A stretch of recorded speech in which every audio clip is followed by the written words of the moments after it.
It's time for the Ella Johnson Show.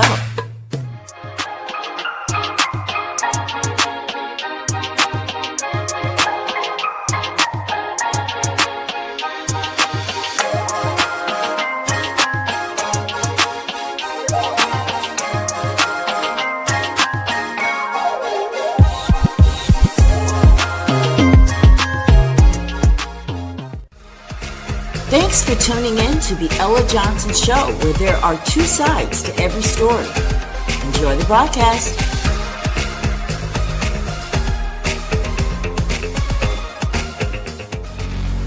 Stay tuned. Hello, everyone, and welcome. Welcome to the Ella Johnson Show. My name is Ella Johnson, and I am your host.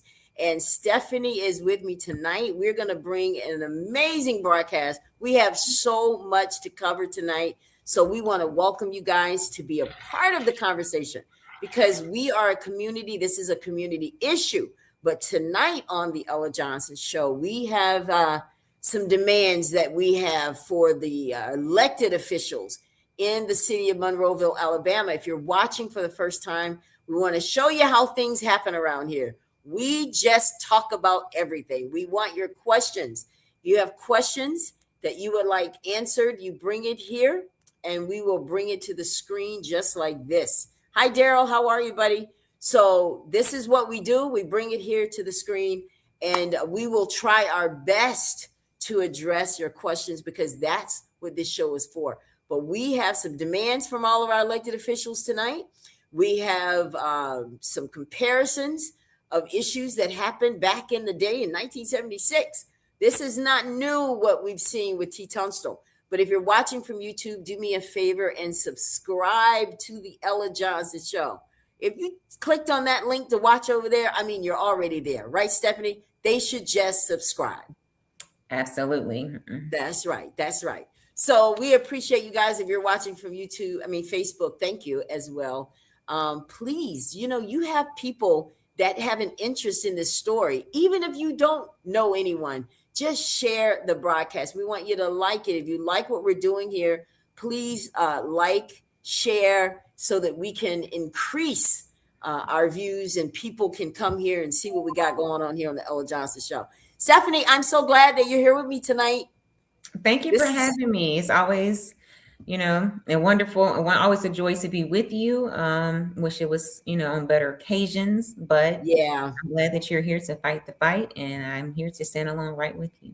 I appreciate it. I forgot to tell you that I was going to bring this up, but yesterday, let me show you guys how we're really trying to spread the word about T. Tunstall. Tell everybody about your experience yesterday where you had the opportunity to go into another podcast to talk about T. Tunstall, to spread what we're doing at the Ella Johnson Show. Yes, I did. It was kind of a quick pace. I've been reaching out to different podcasters, anybody in the media, anyone who's willing to share the story. So I did come across a podcast yesterday who allowed me to come on and share the story of T. Tunstall. And I shared the story with him and his 600,000 followers. So we're just looking to continue to get the word out there. All of the followers, from what I could tell, had never heard of this case as of yet. So it was good to just spread that message and let them know that we're still looking to put pressure on the officials of Monroe, Alabama, and let them know that we demand justice. Amen. Amen. That's good. I mean, you did such a great job. I was so glad I was not able to do it because I was busy. But Stephanie was like, I got it. I'm like, girl, do it. Get it. Whatever we have to do to get the message out. Now, why is it so important, Stephanie? For those that wonder, why do they keep talking about this every week? Why is every one of Ella's shows about T. Tunstall? What can we say to people as to why we're being so consistent with that? Well, the main reason why is because we want to keep his story at the forefront of people's minds. We want to let people in the community know, more importantly, his mother and his family know that we have not forgotten what has happened to him. And we will not allow this story to be swept under the rug. And also to let the officials, from the police officer all the way to the city council, the county commissioners, to especially the district attorney right now, know that we are watching, and what they do in their actions are being monitored, and we want to let them know that we're going to hold, them accountable for what has happened.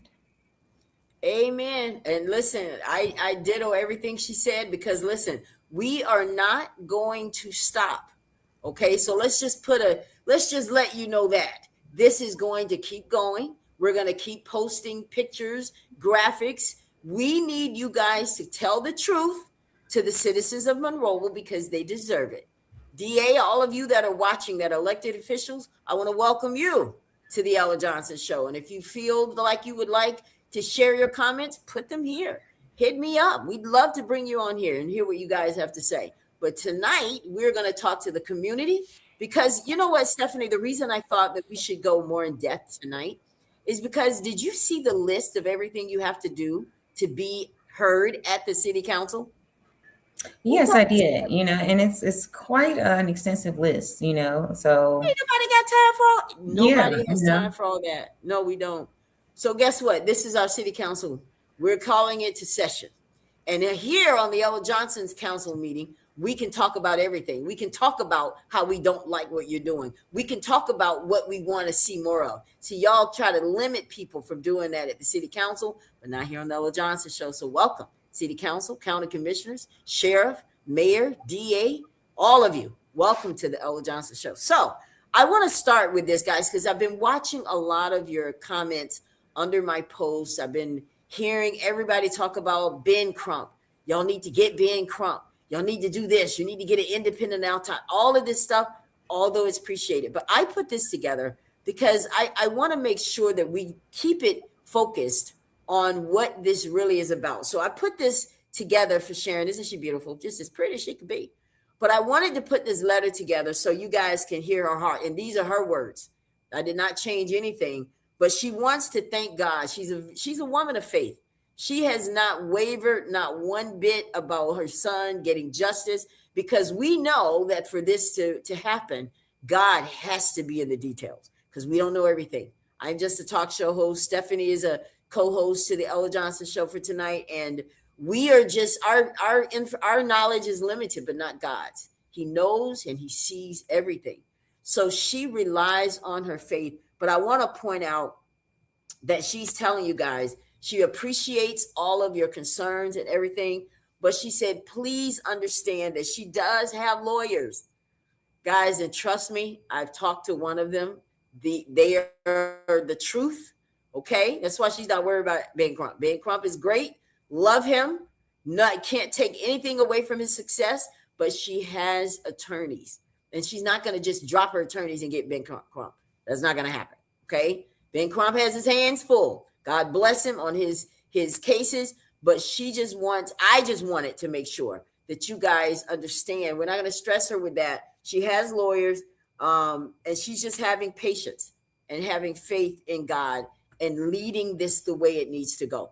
We are the grassroots efforts. And guys, if you know anything about grassroots, you understand that so many things in this country started that way. This is setting a precedent in Monroeville too. I mean, this is doing more for the city of Monroeville than anything, because what they're knowing is that we don't have a problem speaking out. You guys are here because you don't have a problem speaking out. So I just wanted to start the show with that. Okay, can we do that? Show her some love and just say, okay, we got it. She has an attorney. She's not going to Ben Crump. Her attorneys are the bomb. I know you haven't heard anything from them. Trust me, guys, they're on it. Trust me, the independent autopsy, trust me, they've all got that message, and you'll see everything. It'll all make sense. All right, y'all just stay with me. Okay, so we're going to do anything. Let's go after the city council and all these people and making phone calls and all that. That's who we need to be, all up in their business. Okay, so I just wanted to bring that to the show tonight so you guys could do that. Now, Stephanie, we're going to do something right now that I know is difficult for you. You and I talk about this because we both were saying how we didn't want to see this video, but I know that we may have people that were from that podcast, because you gave them the link to tune in. So there may be some people. I can't just assume that everyone has seen the video that has us outraged. So we're going to show it tonight. It's very quick, but I want to show it because we got to set the stage for tonight for our conversation. So I want you guys to just Absolutely. take 22 seconds, 30 seconds actually, and watch this video.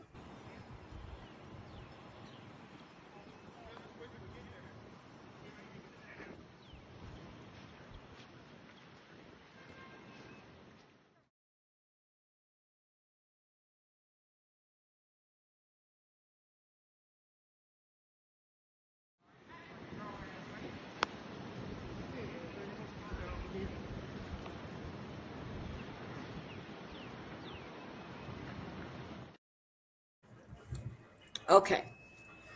So that is what started this conversation about T. Tunstall on March 31st. That was March 30th when that happened. That's the day he died. And on March 31st, the Ella Johnson Show kicked it in gear. And we've been talking about this story ever since. So that is why we are outraged, because that young man that you saw there is dead.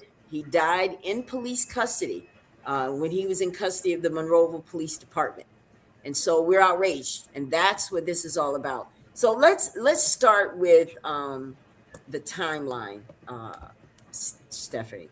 This is basically what they're telling us was just key pointers that led up to this video. Everything that happened after that video, this is what happened. Can you share with everybody what this is, the timeline? All right. So, would you like me to just walk through it there? Yeah, just each one of them. Okay. Real So, yeah. all right. So, this is the key points from this timeline. On March 30th, 2026, the MPD received a call about a domestic situation involving Amari Tunstall. Around 2:30 p.m., the officer on patrol saw Mr. Tunstall walking near Crow Avenue and Marengo Street, which is in the community of Clausville. When officers attempted contact, Mr. Tunstall fled on foot into a wooded area. He was taken into custody, so a short time later, Mr. Tunstall was located and taken into custody without incident, according to the police chief. He was transported to the in patrol vehicle to the Monroe County Detention Facility. Upon arriving, Mr. Tunstall became unresponsive. The officers provided medical aid and called EMS. We will have to go in and determine exactly what medical aid was rendered prior to EMS getting there. But he was transported to the emergency room by EMS services, where he unfortunately later was pronounced deceased. Now, thank you so much. You did that so well, because they took that from the statement pretty much. Okay. Now, I know you guys have seen the press release a little differently, but I did it like this because I want us to be able to break it down, Stephanie, because that statement that Mandy provided to the public, what's a good word for it without being so rude? Garbage. It was a lie. It was misleading. Misleading. That's a good word. It was misleading. And we're going to talk a little bit about that, guys, because this is nothing new in Monroeville. It is not, it's really not. And this is why it's so important to have shows like this, because we're not going to just bring you the here and now, but we want to take you back as well. But let's break this statement down, briefly. What's the first thing on this list that she said? We're going to go one at a time. Okay, so the first statement that she had here is that on March 30th, the police department did receive a call on Amari Tunstall in reference to a domestic situation. And Mr. Tunstall also had a outstanding warrant with their agency. We haven't heard anything else about these warrants, anything about the domestic violence situation. We haven't heard anything else. Do you know anything about what the warrants were for, Stephanie? Anything? I have no idea. I have tried to research that. I will tell you, and I have not seen anything in regards to a warrant for T, as well as any type of police report in regards to the call received early that morning. The reason that's important, guys, is because if it was a felony, you can maybe understand why there could be some goings on and some uproar. We got to catch him. But what if this was just a misdemeanor and now he's dead? All right, let's go to the second line. Okay, the second line, she stated a few hours later, around 2:30 p.m., a uniformed patrol officer with the Monroe Police Department saw Mr. Tunstall walking near Crow Avenue and Marengo Streets. Okay, so now they spotted him, and now they're chasing him now because now they're after him. Let's go to the next line. When the officer attempted to make contact with him, T fled on foot to a wooded area. Okay, the next line. Other officers responded to the area, and a short time later, Mr. Tunstall was located and taken to custody without incident. There it is, without incident. Okay, let me tell you guys, this is my theory. We got to figure it out. DA, we're going to try to figure it out until you tell us, okay? So if you don't want me trying to figure it out on my show, then come on out. Let me see it in the Monroe Journal. Why did this young man die? But they want you to believe that he was arrested without incident. This is why I believe, Stephanie, that the DA hasn't said anything. Well, why do you say that, Ella? Because I think that the autopsy report is going to say something different. Because if you were arrested without incident, would you? Let's just pretend. Okay, can we do that? Let's just pretend he had a whole bunch of taser burns on his body, uh, bruises and all that kind of stuff. Does that sound like arrested without incident? Absolutely not. Even according to the Alabama Penal Code for what is defined as without incident, even if it's, even if, which is stated in the next line, that he refused to walk, that does not fall under the category of without incident. So I'm not sure if if that's a common phrase that she just likes to use, if it was a phrase that she was using to try to dispel any rumors in regards to any tension between T and her officers, but that was the wrong jargon to utilize. So here's the thing. I feel like I know y'all's play, okay? It was pretty easy to figure out. Here's the thing. MONROE doesn't want to get sued. I've been saying this from the beginning. Now, to get sued or to be criminally responsible, you have to meet the burden of the MONROE claim. That's what Crystal was telling us last week.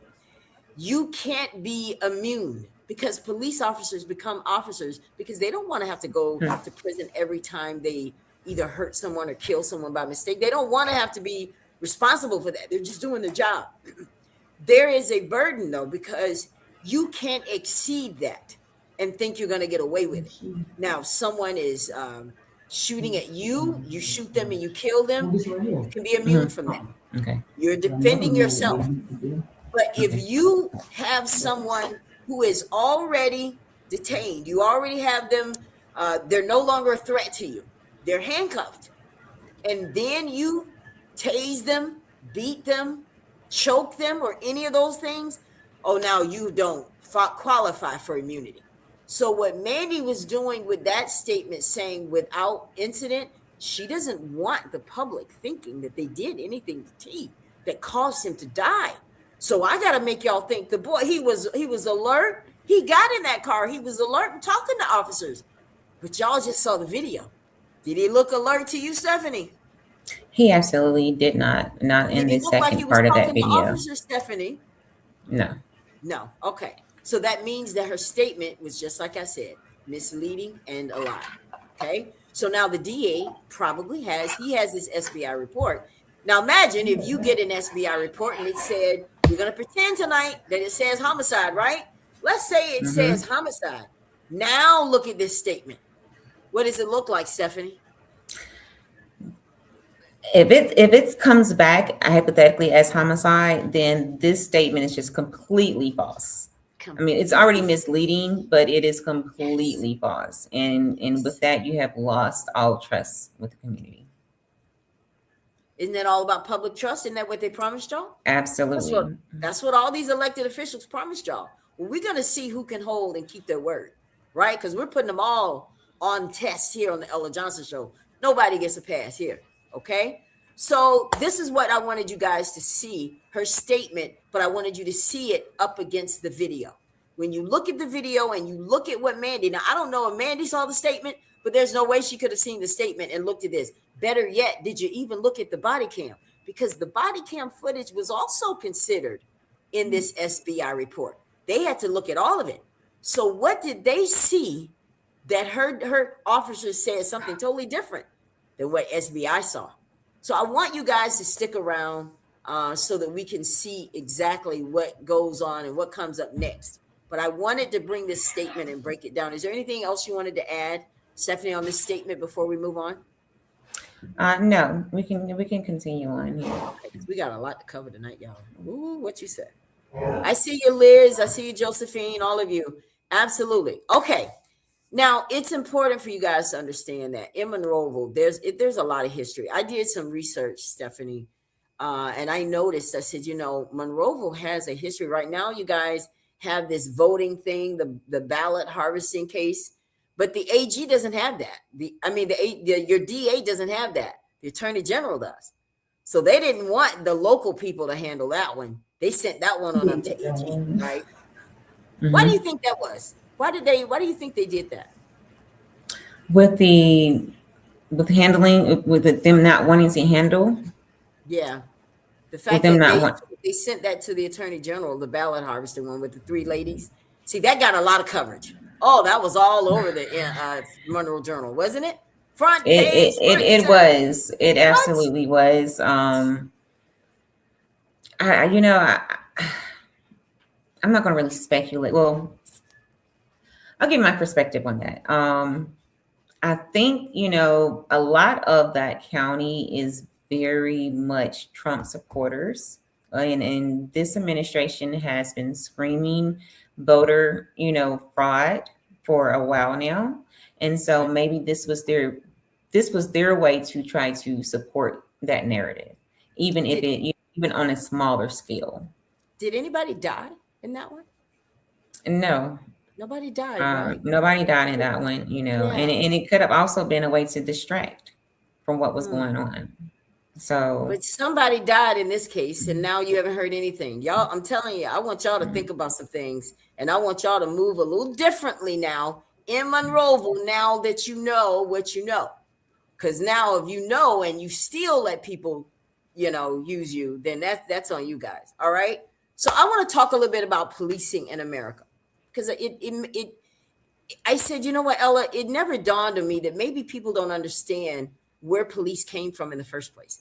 Like where did that come from? Why did we even start with police? Why did we even need police? mhm. Right? But there was a time when they moved a little differently. So I wanted to bring this up, guys, because I just want to run through this quickly, Stephanie, because I said that we were going to talk about it.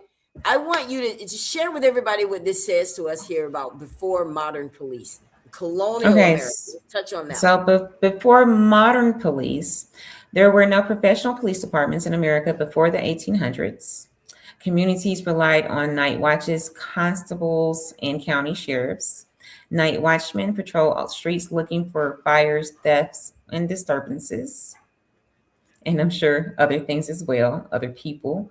Yeah. Sheriffs enforced court orders, collected taxes, served warrants, and maintained jails. Most law enforcement officers were part time and had little to formal training, as it seems they don't either today. But modern police departments did not yet exist. Okay. Okay. Y'all see this? Mhm. So I want you to see how we progressed. All right. Then we moved into slave patrols in the South from 1704 to 1865. Let's break that one down, Stephanie. Okay, we're gonna break this down here. And I'm going to kind of paraphrase in some areas Yes, while you please. guys, while the audience also reads. So this is from the period of 1704 to 1865. So that's before 1800s, but moving into the first segment of the 1800s there. I'm sorry, still 1800s. The first organized slave patrol, there we go, was established in the Carolina colonies in 1704. Patrols operated throughout slave-holding southern states. Their primary purpose was to protect the institution of slavery. Their duties included capturing escaped enslaved people, preventing slave rebellions, searching homes and plantations for weapons, breaking up gatherings of enslaved people, enforcing slave codes. The patrol members had the authority to stop, question, and punish enslaved people. Many historians recognize slave patrols as one important influence on the historical development of policing in parts of the South, along with other So policing traditions. Go ahead. so what I want to add to this, guys, I said, what does it mean? These slave patrols, this is where it started getting violent. Okay. They needed to protect the institution of slavery. Now, I want to break that down for you guys because it's very important that you understand what that means. You're going to understand where some of this, I'm better than you, I can tell you what to do, just listen to me, and not having respect. This is where it started, the slave patrols in the South. Now, to protect the institution, this is what they had to do. They captured slaves that escaped. Okay? They prevented slave rebellions and organized resistance. They didn't want anybody coming up against them. So they needed to make sure y'all stayed, the slaves stayed in line. That's how they did. They felt like they needed to keep you in line. Okay. They stopped enslaved people from traveling without written permission. So you couldn't just be all out willy nilly, going wherever you think you want to go. They would stop you. That's why you have all this obligation to find out where you're going. You guys are recognize some of this stuff in the modern days policing, what we got right now, wondering where you're going. Why are you over here? This is all starting from the slave patrols. They would break up gatherings.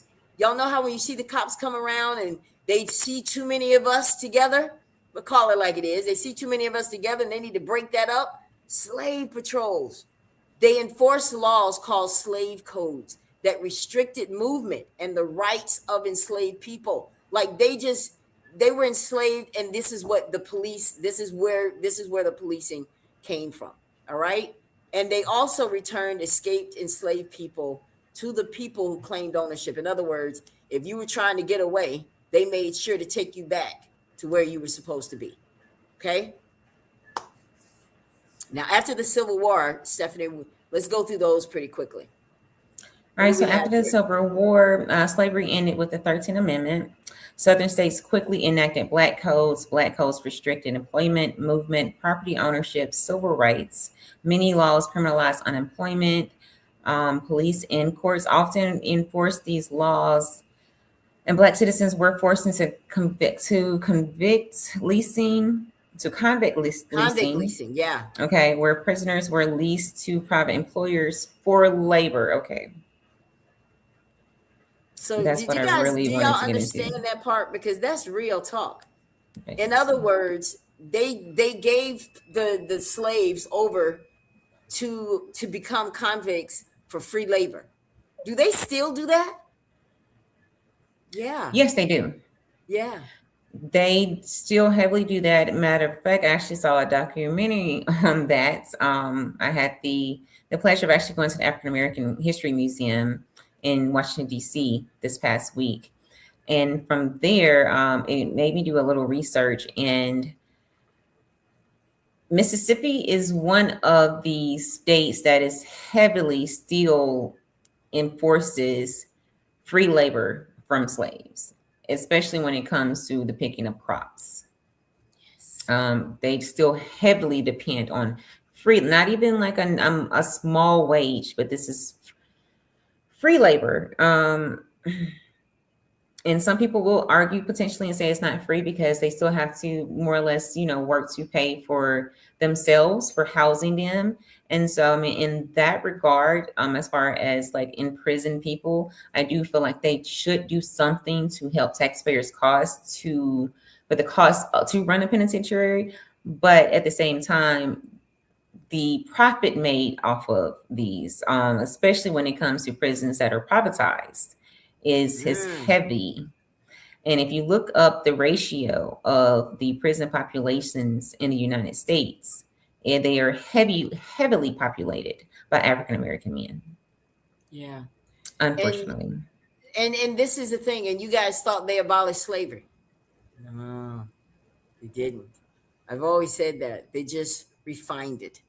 Now it's here. The free labor. That's what slavery was, right? Then you got the Jim Crow era.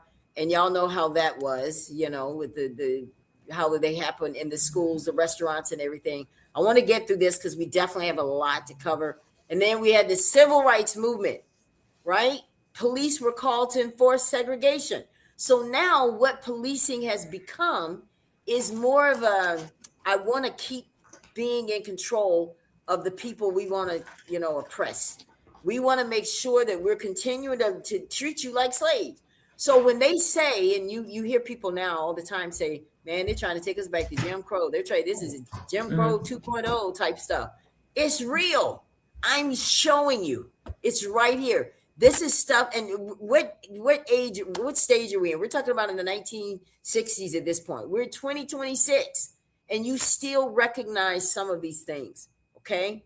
So now obviously it has evolved into other things. Now we have trainings for ethics and how to handle Black folks. Isn't that something? Isn't that sad, Stephanie, that they have to have sensitivity training? I guess it's from all the years of being slave catchers. Now we got to teach you you're not a slave catcher anymore. I don't think some of them are getting it. I know the one that killed George Floyd didn't get it. No, And he didn't get perhaps it, the nor did ones, the police officers that were, right, also on the side of him, that the ones who just stood by idly and didn't do anything. that's right. So I wanted to make sure, guys, that you had a better understanding of, okay, now we know what happened to T. We've seen the video. Now we've got a little history under our belt. I want to share with this story with you guys. Now, I don't know if this is actually what he looks like, but in 1976, there was a young man by the name of Calvin Ray Gibbs in Monroeville, and he was killed by the Frisco City Police. Killed. Just they followed him to a parking lot and just shot him. Killed him, dragged him, allegedly dragged him behind TGNY to try to leave him, I guess, in Monroeville. They killed him. Thank you. Now, go ahead. What were you gonna say? Oh no, I'm sorry. No, not you. They I killed him. apologize. And now here we are, 2026. How many years later is that? We have T. Tunstall. What are the similarities? Let's go down the similarities. What's the first one on the list here? So similarities here include they're both young Black men who lost their lives, unfortunately. The police involved in both of the deadly encounters. Both incidents happened in Monroe, Alabama. Even though Calvin, I believe, did originate out of Frisco City, they did chase him into a Monroe parking lot. The families did seek. The families were both left seeking justice and answers in civil rights concern in both cases, as well as community outrage and the demand for accountability. And as we have noted here, it's just the difference is major. The main difference is just a different in decades. That's it. Now, why do you think this is happening again? So for those of you that thought Monroe, well, this is an isolated event. No, remember I told you it's the system. Okay. And I just told you what the system was built from, right? So we've been spending all these years trying to change the system. So it doesn't really matter who's leading, whether it is Mandy or whether it's the Sheriff Boatwright. It doesn't matter. You're still having to deal with the system. And y'all know how the system started. I just gave you the history of it. So I want to bring up some of your comments here. I do understand that living in Florida, the prison system, the privatization of the prison system, sad case, no justice was done for him. Now, with him, I think that they did get some kind of settlement for the family. I think it was like $12,000 or something like that. Stephanie. So the family, she got a settlement of about $12,000. And I guess in 76, that was good. Okay. Yeah. But this is the thing. What is it about these Black men here? I mean, they're both Black men, so I'm not lying. It ain't like I'm saying anything differently. I'm mentioning their race because I just showed you what happened to the race throughout the history of policing. Seems like they were targeted towards slaves. Okay. So I wanted you guys to also see tonight that yes, we have some similarities here between Calvin Ray, Amar, and T. Tunstall years later, separated by decades, but still united by justice. All right. So now I promised you guys that tonight we were going to make some demands. Now, Stephanie, I want to get your idea here before we go into this, because we're going to call out everyone. So if you are watching now, this is the time where we want you guys to comment, because we're going to address every elected local official in Monroeville right now with what we demand. We got some questions, and then we got some demands, what we need to make to you. And we're going to keep doing it until we get it and until we get justice for T. Now, what does justice for T look like, Stephanie, in your opinion? In my opinion, the justice for him would be for once for his family and his friends in the community, in the surrounding areas, for everyone who is involved in this case, to get transparency, one, in what actually happened. We want answers and just a clear narrative on what really happened. And if that involves someone who was, whether it was a neglect of duty, whether it was just gross misconduct, holding them accountable for what was done to him. Absolutely. I think for me, justice is not only someone paying, going to jail, being, fines being paid. I want to see people fired. I want to see people gone. I want to see people not being allowed to lead anymore because they lead wrong. I want to see that Mhm. the family is compensated. I know it won't bring T back. No, it won't, but it'll definitely let Monroeville know, don't do this again. Don't try it.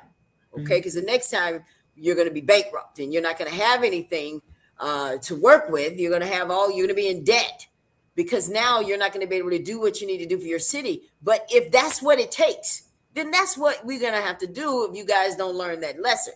We thought you learned the lesson with Johnny D, but apparently not. So here we are again with T. Tunstall. So I want to see some reform as well, Stephanie. I think that Monroe has operated Absolutely. far too long under this policing history. I'll put it like that. Is that nicer? They've operated under that style far too long. You're not slave catchers anymore. That's not what this is. Okay? You don't get to put your knee in someone's neck, or you don't get to dry tase a man and allow him to to yell for help and beg you for water, and you act like you don't hear it, and then say what you want to say, walk like a man, and then you got a police chief that goes out here and says, we didn't do anything to him. He was fine, and just lie blatantly and try to change a narrative like we're slow or something. No, no, it's time for us to call every one of them out. So we're going to start with, who do we have here first? Look like it is Mandy. I want you to read the question here, and then, we'll take comments from the audience, and then I'll just kind of say, no, this is what we need from this. So let's get started. What's the first question there? Okay, so we're going to keep in mind these questions are posed in the hypothetical sense that if the reports and investigation that Aaliyah did conduct, if the report, the autopsy findings does come back as it being homicide, these are the questions that will be posed to the city officials. So starting with the chief of police of Monroe, Alabama, we would like to know, what is the current employment status of the officers involved, and will they be immediately terminated following a hypothetical ruling of homicide? Well, here's what I think, Mandy. You're watching the Ella Johnson show. They should be fired. And I think that if you guys do the right thing, which is whenever someone has been found to be liable of, let's say, a death, you have to report that to APOSTC. That's the Alabama Peace Officers Standards and Training Commission. Those are the people that mandate what these officers are supposed to do. And I think they should know that we got an officer that was potentially liable for someone's life. They should not be police officers ever again. Okay? Period. If it comes back homicide. What's the next one? And I do agree with that. And a lot of times these officers, when they are terminated, they are allowed to just kind of go and hop from precinct to precinct. And so, like you said, they should not be allowed, much almost like a registry. The same way that the convicted criminals are registered, the same way that even pedophiles are registered. If you are a police officer that has been fired for, excessive force or what have you, they should also be on the registry as well. But okay, the second question, what internal review of evidence gave you the confidence in return? I'm sorry, that gave you the confidence. I'm sorry, let me maximize it on myself too. To return the officers to duty before the independent Aaliyah investigation was finalized. Yeah. I want to go back to number one again. I just thought about something. Do you remember, Stephanie, that the mayor said that these officers were going to be supervised out in the field? Correct. I remember that. Well, that's kind of not what I'm hearing, Mayor. I'm hearing that they're out here wilding out. They're arresting people, tasing folks again. You put them out there, just saying. And from based on some of the information I'm receiving, They don't have supervisors with them. Okay. All right. So now we're on the number two about And returning them to work. that is a very good point. I mean, because he did not specify how long the supervision would go on, but I would have fared to guess that it should have gone on at least until the investigation had concluded, but we don't know. But okay, the next question here. What law enforcement officers gathered the initial evidence that was given to Aaliyah? And how can the chief guarantee that all evidence was not tampered with prior to delivery?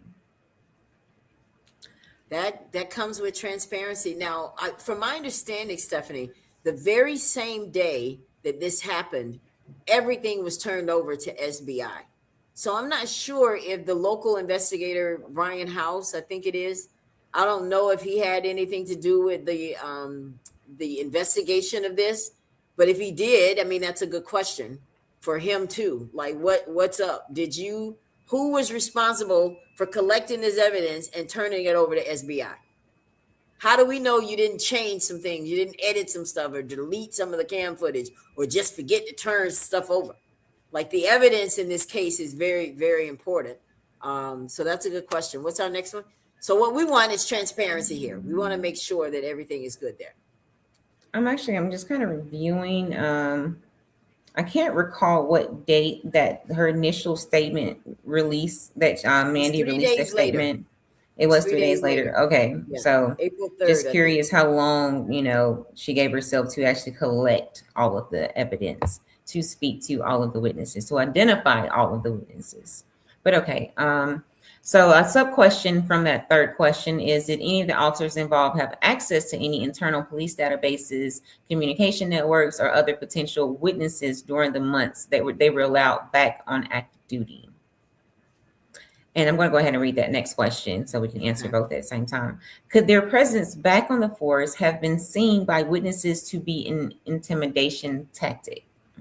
Oh, listen, I don't know what he was thinking by doing that. Mayor, I'm just going to be honest with you. That was like a rookie mistake. And the reason I say that is because you made it seem as though you were so confident that what Mandy had told you was the truth. Like because my conversation with Mr. Jackson, the state representative, I don't know if he brought this out on the show or if it's something he and I talked about in private. Okay. But I know that he reached out to you, Mayor. He did reach out to you. And your response about T was, allegedly, according to him, was that he was talking and got in that car. Almost identical to the statement. So that it sounds like that the police and Mandy gave the mayor their own version of what happened. Now that's on him if he just took it and bought it. I mean, I don't feel bad for you if they gave you bad information because that was a rookie mistake. Someone died. This is not like somebody got their arm broken or something like that. This is someone who lost his life that day, and for what? And your chief of police just gave you the rundown, and you just felt like, well, if the boy, if he was able to talk and get in the car, then it couldn't have been my officers that did it. But for let's just allegedly say this is homicide, for that to be the case, I don't know how you get homicide and somebody's alert and somebody didn't do something to him, because homicide is just that someone caused his death. Absolutely. So this is mixed messaging, Mayor, because you are there for the people, not just those officers. I understand you want to put them back to work, but that's on them. If you go out there and make a decision and you don't do your job, any of us go out and do a job that's working for someone and you're not up to par in your duties, they're probably going to call you and tell you can't do your job. What was wrong in doing this? I understand there was no investigation, but you had the body cam, and the body cam, I'm pretty sure, showed you that they didn't give him any aid. I know that's against the policy. All right, let's go to the next one. Okay, the next one here is, let me maximize this too.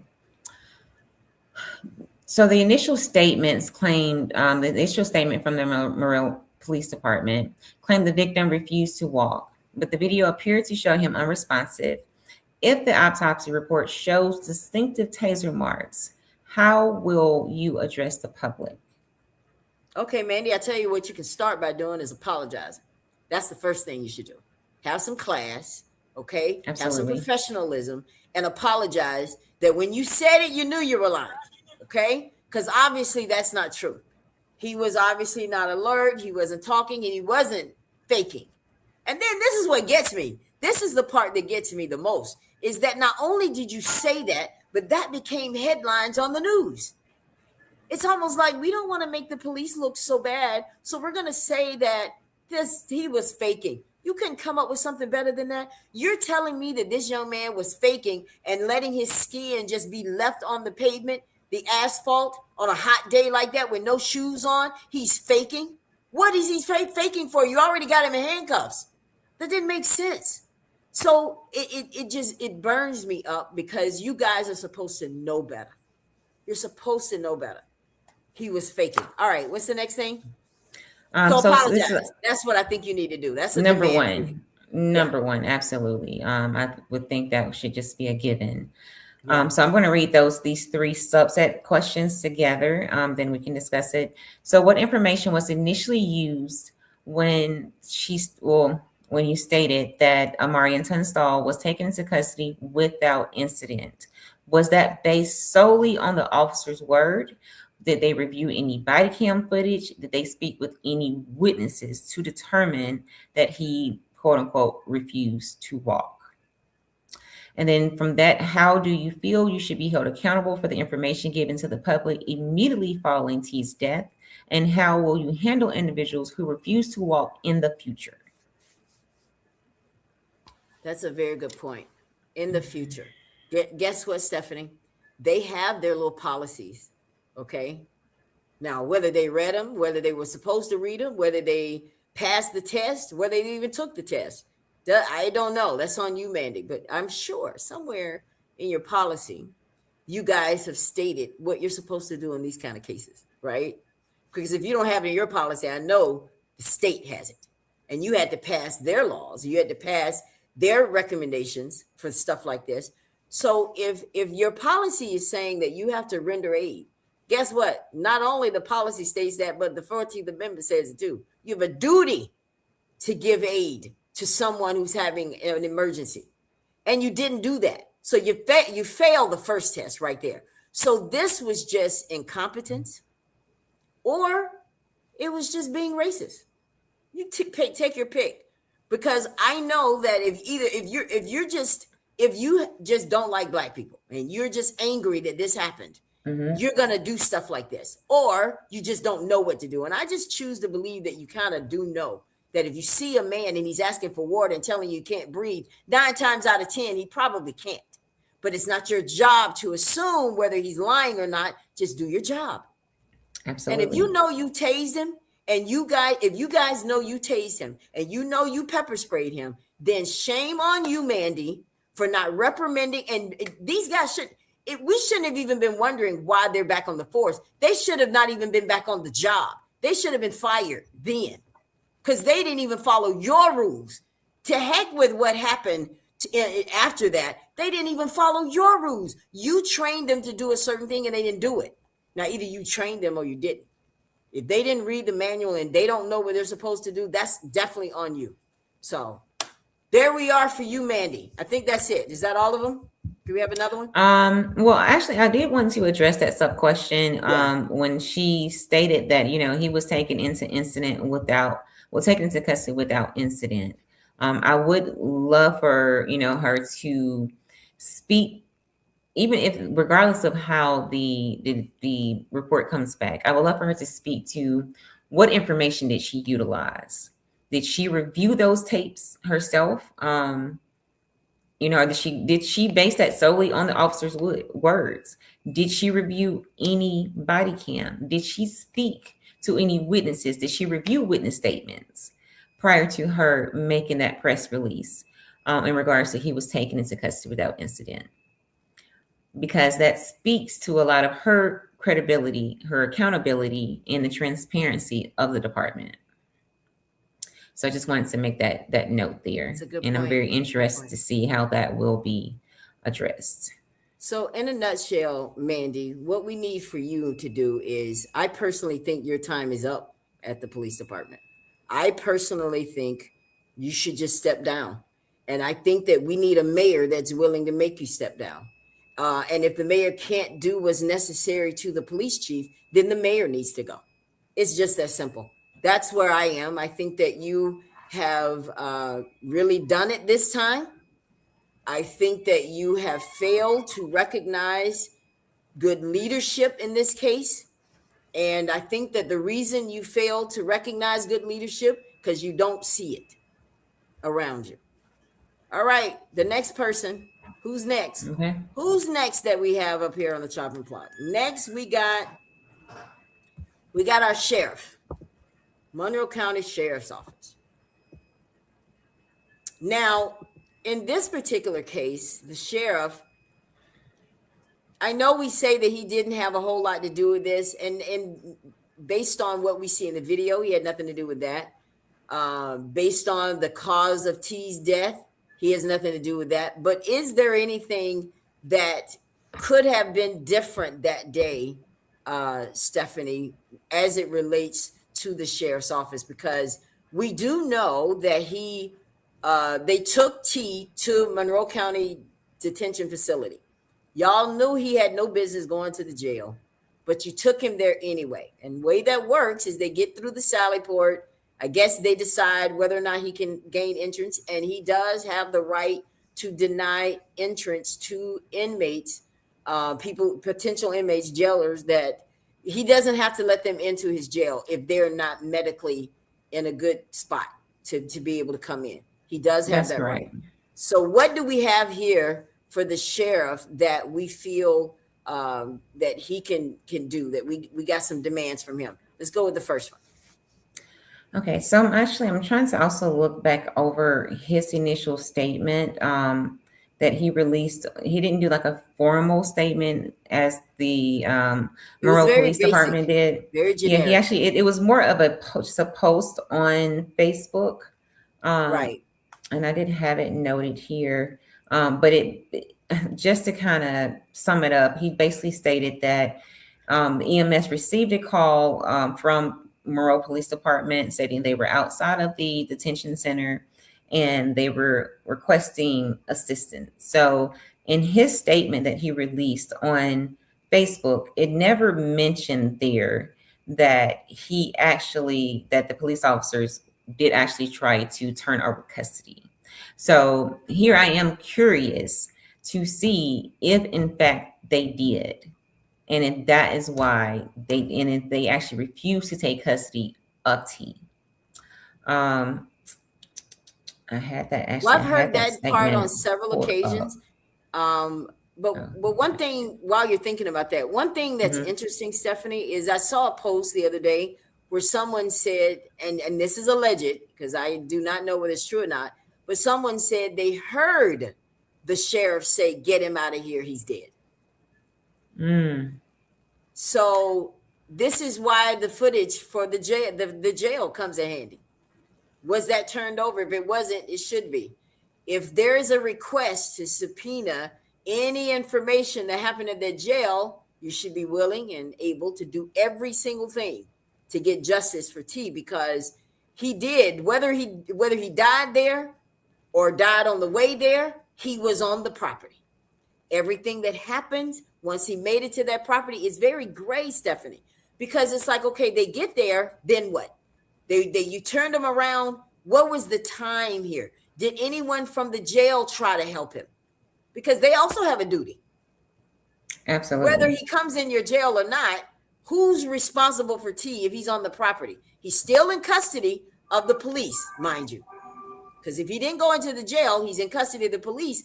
But what is the sheriff's responsibility? He's on your property. He's at your Sally Port. He came through that. So we hope that all the footage, all the audio footage, because from what I understand, people were just standing around. So what were y'all doing while you were waiting on the police, the EMS to get there? What were they doing? Do we know? We don't know, and which goes to those questions. Being the first one, will you release, Sheriff, any and all video footage that was captured that captured the arrival of the MPD outside of your facility when they arrived with T Tunstall? The statement that he released on Facebook did state, and this was the statement that he actually released, that was posted. Let's say this. I'm sure he probably didn't personally post it, but I'm going to say I would have expected he at least reviewed it prior to being posted. But he did state that, and that was on March 31st, where he states that the Monroe County Sheriff Department, Sheriff Tom Boatwright reports that on March 30th, 2026, Monroe County E911 dispatch received a call regarding a medical emergency outside of the Monroe County Detention Facility. Dispatch was advised that an individual in the custody of MPD, following a prior interaction within the Clydesdale community, was experiencing a medical emergency. Emergency medical personnel were immediately dispatched to the scene outside of the Monroe County Detention Facility to render aid. So back to what you said. And then what goes on to the next question there, prior to that call, we would like to know if the MPD officers did attempt to admit T. Tunstall to his facility. And if so, will, his department be completely transparent regarding why custody was not exchanged? And if he knew that they were outside of that facility, did any of his staff inside the facility go out and try to render aids? Very good To question. T.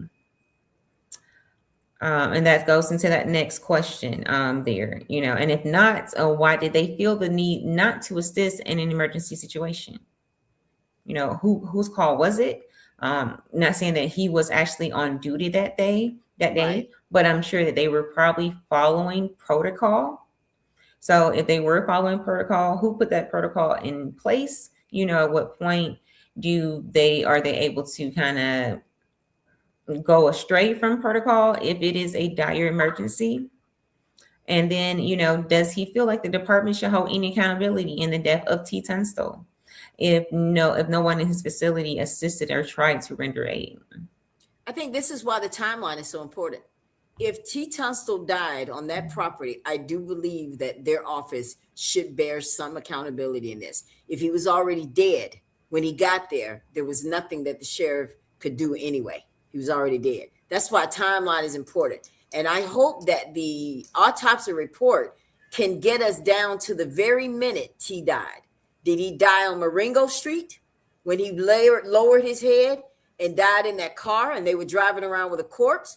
Or did he die after he got to the jail? Because here's the thing. If T died in that police car before they left Marengo Street, everything else that happened was cover up.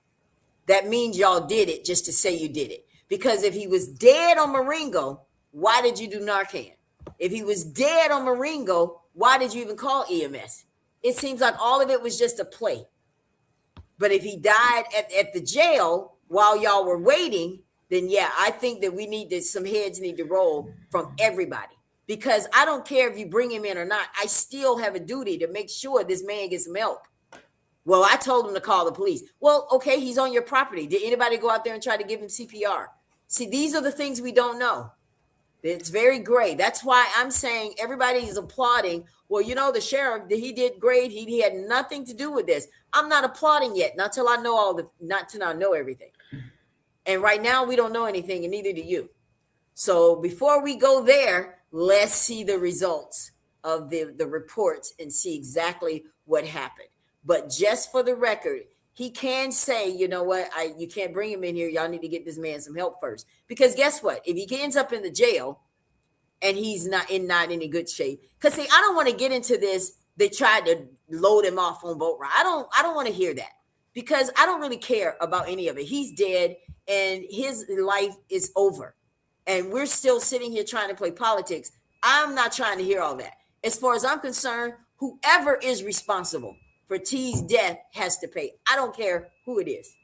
And if there's something that was not done right at that sheriff in the way they did things at that jail, then they need to be held accountable as well. But I can't say who because I don't know yet. But I do have a message here from Sharon. Let's bring this up. Mm-hmm.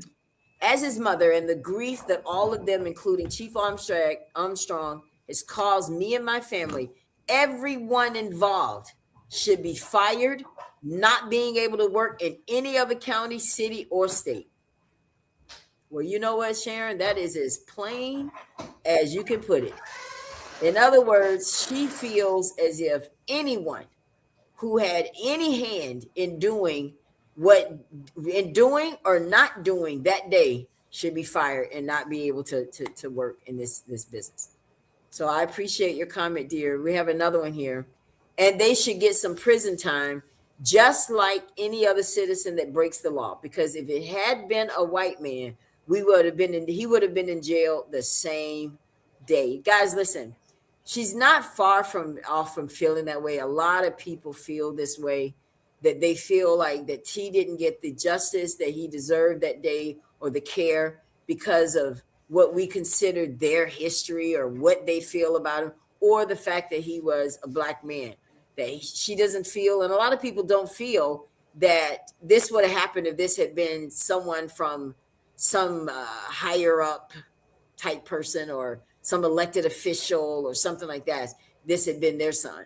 And so that's been the consensus around this story, is that because he was a black man, that this is why he didn't get the care that he deserved. So as far as the sheriff is concerned, I think that it's important for us not to jump to conclusions about what happened at the jail, because we don't have video footage from there, but somebody does. Okay, SBI does. So when we get that report, we're going to find out, because that report has to now, DA, you got to look at the report and all the footage from the jail, and you need to be able to say, did they follow protocol? I mean, I understand he was he had a medical emergency, but what does the law say about it? And one thing I do know that the law says is that you're still obligated to give him Absolutely. aid. There's no way around that one, because that ain't And just about Alabama law. That's the Constitution. Okay. So as far as I'm concerned, nobody gets a pass, not till we see the report. All right. So we done and with the it, sheriff. well, we'll say this, and even though his statement that he put out basically just said that they contacted EMS, as we've heard, anytime you're on the call with emergency dispatch services, they will ask you the status of the person who's experiencing the medical emergency. So I'm sure, and according to one of the dispatch logs that was put out, it did say that the patient was not breathing at this time. So if they knew that the patient was not breathing and they were outside of the facility, and if someone in that facility could help to render aid, While they waited. Mm-hmm. while they waited for EMS to arrive, then they should have. And so again, I don't know what the protocols are, but I would imagine that if someone had that capability, then they should have went outside and assisted him. And so I would love to see if the sheriff's office would be as transparent to release any of the audio or video footage outside of the detention center in their Sally Port at that time of the I think incident. that's important. So there it is, Sheriff. That's what we need from you. We need transparency. We need those video footage. If someone's asking for it, hand it over. Because if you guys did everything right, you shouldn't have any problem doing that, right? Okay. Absolutely. All right. Who's next? Next, we have the county commissioners. All right. We have the county commissioners. Now, what exactly? The county commissioners is the group that's responsible for the jail. Okay. So we need y'all to all get together and make sure you review that footage and make sure there's no liability coming from you, because then we might have to come after you guys too. So we just need to make sure. So what questions do we have here for these guys? So the first question would be, will the commission fund a comprehensive independent audit of medical protocols, what we were just speaking of, training and emergency response procedures within the county jail, or if it's something happening right outside of the county jail, will that also cover it? Well, I mean, this is the thing too. I'm glad we brought that up about audit of medical protocols, training, because the sheriff has his problems too, the jail.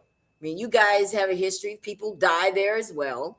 So you're part of this conversation. You might not have had tea in your jail, for him to die, but you have had people in your jail to die. There are a lot of people that complain about what's going on in the jail, the conditions, and stuff like that. So, commissioners, if you guys are hearing that, I mean, that you guys need to make it a safe environment in Monroe for people to tell you what's going on, okay? Because you're getting a lot of complaints as well coming from the jail as well as the police department. So, when we talk about this medical protocols, training, and emergency response procedures, Jerry Nettles, you and I, when you were here last, we talked about Jerry Nettles. Absolutely. Medical protocols could be that this man explained to the police that, or deputy or whomever he was, that he had an issue, that he had a medical issue that would prevent him from being able to do this test. And they just totally disregarded that. And then because he was mouthy, they went on to do what they did to allegedly assault him as well. And we saw that also on video. So when we talk about transparency and accountability, you're not off the hook either, because you have yet to be accountable to that young man. And that's why he has a civil lawsuit right now. And he names the sheriff in it. I'm not making this stuff up. He names the sheriff in it and the other people that were there that day. So Monroe has an issue with protocol, emergency responses, and I think that's why we had to say that right there. Did you want to say anything else about that one?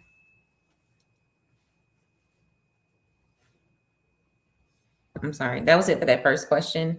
And then Yeah. the second one we have is, how will the commission work with rural law enforcement agencies across Monroe County to implement unified, stricter standards for handling individuals in custody? Oh, yeah. Yeah. Y'all need to do an audit of what's going on in your jail also. I don't know how do you know, and I really don't know, but do you know how, if you really want to know what's going on in a jail, who would do that before we reach out to the attorney general to bring in the Department of Justice or something? If we're having a lot of complaints about the jail and or the police department, and you need federal oversight, we want to make sure that that's handled before we have to go that route. So how do you think they handle that now? Or how, if they wanted to know what's going on in the jail, the commissioners would be the ones to go to. How would they do that? I mean, do they just send in a surprise audit, or do they request the sheriff to, hey, look, I want to know all the people that have been in jail for the last 6 months, and just do some kind of overview? Like, who's checking them? I'm not sure what the protocol would be. I would definitely do if they want to get, something that's a little more fair and unbiased, I would definitely do like a random survey, of people who's in prison. And I would also do a random audit. I would just send in someone, to the jail on any given day and time to monitor the conditions of it. And then Yeah, while they because are present there, is to maybe ask the people who are in prison, of their condition, how they're feeling. I'm yes, sure they may have complaints yes, regardless, because again, it is jail. So it's not going to be too comfortable, I of imagine. course, But if they want to try to get a fair, unbiased take of it, I would definitely say, and I think that should be done anyway. I mean, they I send do people into too. schools, Yeah, to monitor them. They send people into different, a plethora of different places. Even just like a commercial business, you have what they call secret shoppers that go yes. into like businesses, Walmarts. Some go into fast food restaurants or dining restaurants. So absolutely, and especially to something that the taxpayers are paying for. Then not only that, but then it reduce your lawsuits, because if everybody Absolutely. starts wanting to sue you guys, then you can't say, well, we just trusted our sheriff. No, you need to. I'm telling you that the video that we saw with Jerry Nettles is proof enough that just maybe things aren't working like they should in the jail either. Okay, so I'm just saying, not trying to throw shade, but truth is what it is. We saw that, we covered that story here. We're going to continue to cover it as well as it develops. So I think that's it for the commissioners, right? Yes, and speaking of the Jerry Nettles, I would love to see somebody from the commissioner's office as well as the sheriff department, the sheriff himself, come out and respond to that video, Oh, and be transparent in regards to what action was taken against those officers that handled that individual within the county jail. yeah, and you guys can't just lead a blind eye to this stuff, because I'm telling you that there's word on the street that there was some kind of buyout in that, some kind of bribe, something that happened that caused it to be like, well, we're going to give you this amount of money, so don't say anything. Now, that's all alleged. I don't have it in my hand, but I'm just saying to you that the word travels, and then you have an officer that's accused of falsifying a state document just to get a warrant, and that just, I mean, even though the charges may be dropped, these are practices that if you're known to do them, I mean, whether you get away with it or not, it's not good. And then you got people sitting in your jail that's been there for years, like they're just going through the system, and you got people in there that can't afford the bond. I mean, it's just a myriad of things that's going on allegedly in the jail. So county commissioners, you guys need to get on your thing and do whatever you need to do, because you are responsible for that jail and everything that goes in there, from my understanding. Absolutely. Okay. So next we have the city council. We talk about y'all a lot here on the Ella Johnson Show, as you may have noticed. And the reason we do, because you guys are all elected and you have a certain obligation, and it's not to yourselves. It's not even to the mayor. It's to the people that put you there. The mayor did not hire you and put you in those positions. The people did. So the people are not happy. So that's what we're here for, is to let you know, because we're going to pretend we're at a city council meeting. Okay. Since you guys make it so difficult for people to even want to come to one of them, because you practically tell them what to say. That's crazy. Okay. But we're going to do it here and talk a little bit about it. So let's go with the first question you got there, Stephanie. Okay, so the first question will be, will the council establish an independent civilian-led police oversight board with subpoena power to investigate misconduct or allegations of misconduct? Oh, that's such a loaded question. Listen, city council, we're going to do your job for you tonight. How about that? Stephanie, you feel like doing their job? Yeah, we're going to do their job. I don't mind assisting. Stephanie's like, no, I'm not doing their job. I'm not getting paid. Listen, okay, so here's the thing, city council. I want you guys to go back to the basics. This is what you need to do. Go back to the basics and understand what city council means. What is it supposed to do for the city?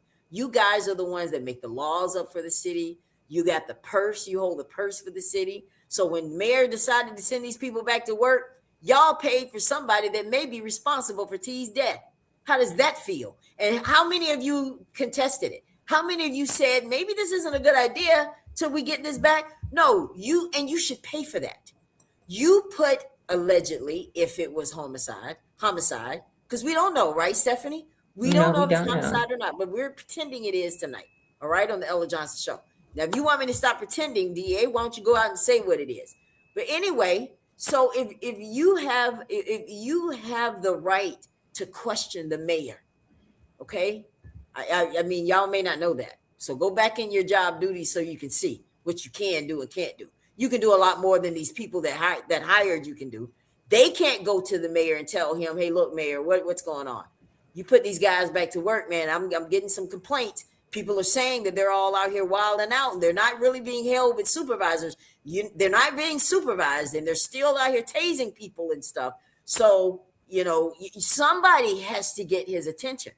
So that's kind of what you guys are there for, is to see what's needed in the community, especially the area where you manage, and to go to the council and say, look, I need to ask for A, B, C, and D for my area because we don't have A, B, C, and D. And what you didn't have that day for T. Tunstall were officers that did their job. Why haven't you said anything about it? So what I think for the city council, I just think they need to all go. That's my opinion. What's the next question? Do you know if any member of the city council has come out and issued any type of public statement in regards to this incident? I haven't seen anything. What I will say, I know that there were a couple. I know that Anthony Thomas did visit Sharon. He did go there with her, with Thomas Jackson, the state representative. But as I've said on this show before, and I'll say it again, who cares? You haven't done anything since.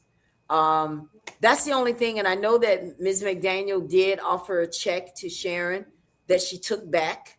But other than that, I don't know anything else. So please forgive me if you guys have done something toward this, but I haven't heard it. I haven't. Do you know also for Causville community which district that area falls under? District 2. Okay. Okay, under Miss McDaniel. Okay. All right. That's kind So of why going I on. talk about her all the time. Yeah. Okay. All right. Yeah. So going on to the second question. Will the council, freeze or redirect police department funding to implement mandatory de-escalation, mental health crisis intervention, and implicit bias training? You know what's funny about that question? It's probably in their manual. It's probably already there. See, this is part of the problem. This is where, if you guys want to be transparent, stop telling people they need to tell you why they need the manual. Okay? They don't have to tell you that. They can get it because it is supposed to be public record. So, y'all trying to manage that too? There is a way to find out where your policy is. Trust me. And at some point, you're going to have to own up to it. Whether it comes out in this investigation, trial doesn't make me any difference. But you need to be more transparent with what's going on with your police department and what you're supposed to be doing. They definitely need reform, 1000%. So if there's any kind of bias training, and maybe Alabama already requires them to have that, Stephanie. I don't know, to be honest with Man, you. I would imagine, they would, and even if they got that training at the beginning of their employment, there are something that are called, continual education credits, and so they may be something they need to have a refresher course on, if not annually, maybe every 2 years, where they are trained and they even take a exam in order to be able to continue to be on active duty. I would suggest, just to ensure that training stays in the forefront of their mind. Oh yeah, clearly. But I would be interested to see what training they do have. I would be interested to see, have they actually fulfilled all of their training requirements as required by the state of Alabama.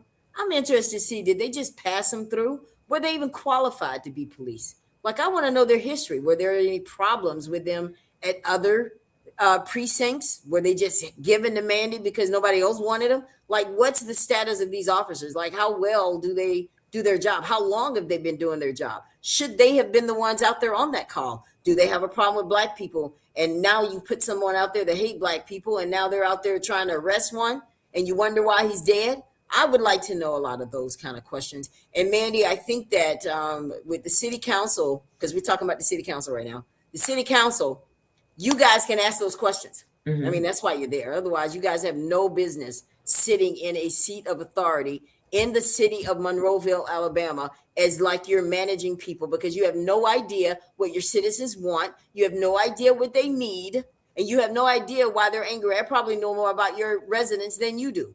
I probably know more about what they need than you do. That's why I'm here doing this show, letting you know you guys are not fulfilling your job. And if you're angry and just want to get out of that job because you're tired of me talking about you, so be it. So be it. Time is out for all the nice. I am just so frustrated with what you guys aren't doing. I just can't believe it, because I thought, Stephanie, honestly, I say, well, you know what, Ella, you're being too hard on the city council, because guess what? The thing is still under investigation. Give them time. Let this come back, and then let them see what it is, so they know what to do. And then again, I think about that for just a brief second. Then I realize, nah, no, because there's stuff they could have done while this thing was going on. They could have asked questions. They could have made demands from the mayor. They should have told the mayor that's a dumb idea to let these guys go back to work. They could have said, well, we're refusing to pay. We hold the purse, mayor. You can't make us pay those officers. But they just did it because Mayor Ms. McDaniel allegedly says that, you know what, Ella, this is what I've heard, she said. I'm not going against the mayor. Well, then you definitely don't have any business representing the people, because your allegiance is more to Mayor Andrews than it is to the people in District 2. You are definitely not needed there if this is how you think. So what's the next question? Or if you have anything else to say about this second one? No, that's I think That's you it? pretty All much right. covered there. Yeah. Yeah. Okay. So what immediate ordinances will you introduce to ban specific dangerous restraint techniques or the excessive consecutive use of tasers? The Ding, ding, ding. Looks like that you missed a moment, Ms. McDaniel, or any of the police officers. I mean, city council. Why didn't you guys say, you know what, guys, let's come Hmm. together and let's mandate uh, body cams. Let's make some kind of rule up about tasers. Let's see what the policy states about tasers. Did y'all follow policy? I mean, you guys did nothing. Did absolutely nothing. You guys thought that it was good enough to just go visit Sharon. Well, let me tell you, that was just being a politician. Okay. And we don't need any more of those, just like we don't need any more preachers. We need people that know how to handle situations and execute. That is what the city of Monroeville needs. Okay. And anyone that's looking to go into office, if you don't have that mindset, you don't need to be there either. Period. Anything else on that one? Absolutely. No, I completely concur All right. on that. What's is that? Are we done with her? Did we have another one on Cynthia? Um, so we have the last question here is, will you require statements issued by the chief of police, sheriff's office, or mayor's office to be reviewed prior to being published? And then the subsequent question to that is, how will you handle release statements that are subsequently found to be materially false, and who will be held accountable? Wow, that's a loaded question. Who will be held accountable? Well, listen, I don't think that I think somewhere in the Bible, how can you lead lest you know how to follow? Something to that effect, Absolutely. right? So who's leading the council? Who's really managing the council? Who's over the council? How does that work? I'm trying to look at the order of things. Uh, the CEO of Monroeville is definitely the mayor, 1,000%. But the city council has their rules and they have their responsibilities as well. And I don't think that they're there to do everything the mayor says. So if the mayor makes a bad decision and you guys agree with it, then you all made a bad decision. And that is why we talk about all of you, because it doesn't seem like anyone stood out to do anything different. And that's what true leadership is. I mean, police, don't the police, they swear in a statement that they're going to do the right thing when there's someone in need out there in the field, even if the other officers don't. Not one police out there that day did anything to help T. Not one of you. Not one of you. Not one. It's a shame. I listen. There's no way to be nice about this. If maybe I had T sitting next to me and maybe he had a bruised eye or a broken arm and I could still talk to him about his experience, then maybe I wouldn't be so outraged. But I can't do that. And you know who else can't do that? His mother can't do that. His grandmother can't do that. His sisters can't do that. And his children can't do that. So I'm not going to be nice about this. I didn't come into this to be nice. I came in here to be as blunt as possible. Shame on you guys. I cannot believe that you're sitting on your high horse. Young man deserves to live. I don't care what you think about him. That is not your place. Don't let me get to start talking about the stuff that I think about you guys or I know about you. But you judged this young man. That's exactly what y'all did. I'm going to call a spade a spade. You judged him and you thought that it was your duty. And I gave you guys the history of policing. So I'm telling you where the mindset came from. All right? That you thought you were the bigger one that day. And that you could do whatever you wanted to this young man and that nobody would care. Well, you were wrong. He has thousands of people who care. And we're not going to stop until it's done. Absolutely. That's it. City council, regroup. Every last one of y'all need to find every single person in the districts of where these city council people are. Every last one of y'all need to find somebody in your area that can run against them. Now, the ones that I don't care. I mean, everybody tries to tell me, well, this one's better than this one. I don't see any of them have done anything.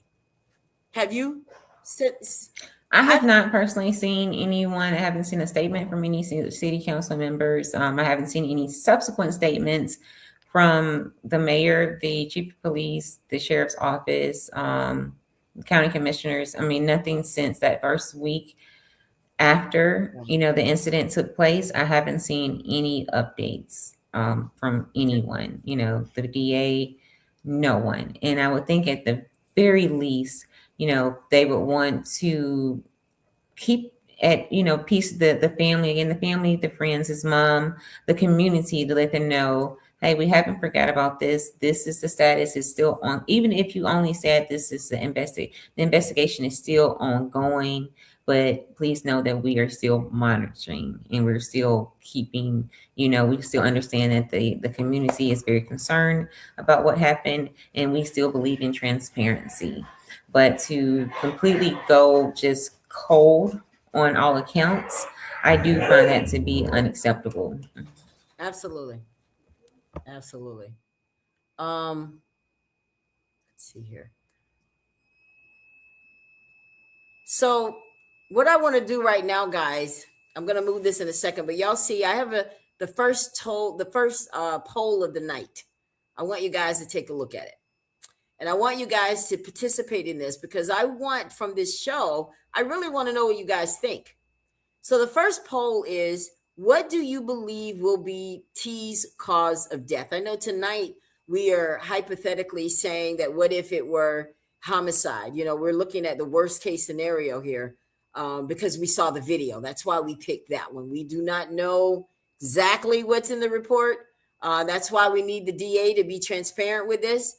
But if you're looking at this particular situation here, I want you guys to see the first poll here. What do you believe will be T's cause of death? Accidental, natural causes, inconclusive or undetermined, or do you believe it's homicide? I want you guys to join this poll, and I want you to tell me what you think. All right, we're going to keep that open so that we can go to the next person. Who do we have next here? We have the mayor. Uh-oh. That's who we have next. Mayor Charles Andrews, two-term mayor for Monroeville, Alabama. And I did a little post the other day saying, who's running the city? Well, I still mean that. Who is running the city? Well, Ella, why would you ask that question? I'm glad you asked. Well, I'm asking that question because it is rumored to believe that he is not running the city. Okay? That's a rumor. I don't know it to be true. But y'all know the Ella Johnson Show here's all kinds of stuff coming into here. All right? None of them are any good. All crooked. Well, Jeter, Jane, Samantha, I tell you, I would like to be wrong about agreeing with that. I don't see any results from any of them. I'm not going to say they're no good. Maggie Marizette says vote one. Are you saying that you're voting for number one? So is that meaning that you're thinking it's an accidental death? So Maggie is, I'm assuming that's what you mean, dear. I don't know, but you said vote one. So one is accidental. What do you think about that, Stephanie? Do you think that what we saw, and if T died, that it was an accident?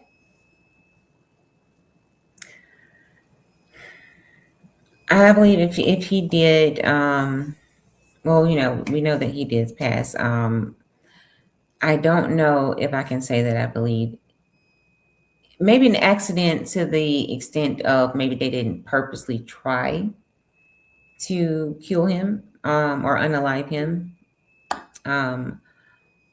But I can't say that negligence wouldn't be a factor in his death. So I feel like that there were a lot of mishaps that occurred, even there, if he was tased multiple times, maybe if they were unaware, if he did have any type of medical issues prior to, but the fact that when he was dragged, I do not believe in my spirit that was because he refused to walk. I believe that, they knew at some point, even prior to leaving, that he was not conscious. He may not have been, he may not have been deceased prior to leaving Clausel, but I do believe that he was unconscious, and I do believe not enough action was put towards getting him emergency medical assistance Right. prior to. Yeah. Yeah. Which means y'all broke the law. That's what that Oh, means. she said she's sorry. She It meant looks like number she said she four, meant number four. homicide. Sorry. Yeah. All right, we got you, dear. We got you down for it. Listen, I'm gonna tell you, I think you and I can vote. I'm gonna make my vote. I vote that it's homicide. What do you think? I'm going to say homicide as well because the gross negligent aspect does still fall under homicide, and homicide slash manslaughter. Again, that does not saying that it was intentionally done, but by a lack of action. So the inaction of them led to his death. And so, That's whether good. that was being excessively tased, whether that was lack of getting him medical services, whether that was him being left in the back of that police car while they were still on the scene, because from my understanding that they still stayed on the scene for a good expanse amount of time prior to them leaving Clausel and even making their way to the detention center. And so he should have been checked on. If they didn't get any responses from him, then again, medical services should have been called. So I want to talk about that a little bit before we go into Mayor Andrews, because Selena Thomas was on this broadcast. She was the cousin who was there that day. So Mhm. I wasn't there that day, so I needed to get somebody who was. So I brought her on the show, and she gave us a little more detail that we didn't see on Channel 5 WKRG. Okay? That's Mhm. why podcasts are so much better, because we get the full story and we get the version that they cut out. All right? Mhm. Mhm. So she stated that when T was coming out of the woods, Stephanie, that she saw him, he was on his knees already when she saw him. And she called out nothing. He didn't say a word. She said that was strange, Miss Ella, because he would never not speak to her. They were very close. So she's talking to the officers. She's the one that lets us know that the officer's state of mind by stating what he said. I said, well, what did he say? She said, well, I asked him if I can get his phone, tell him to call me. I just make sure he's good. And the officer stated if he can make a call. Now, what is that to state?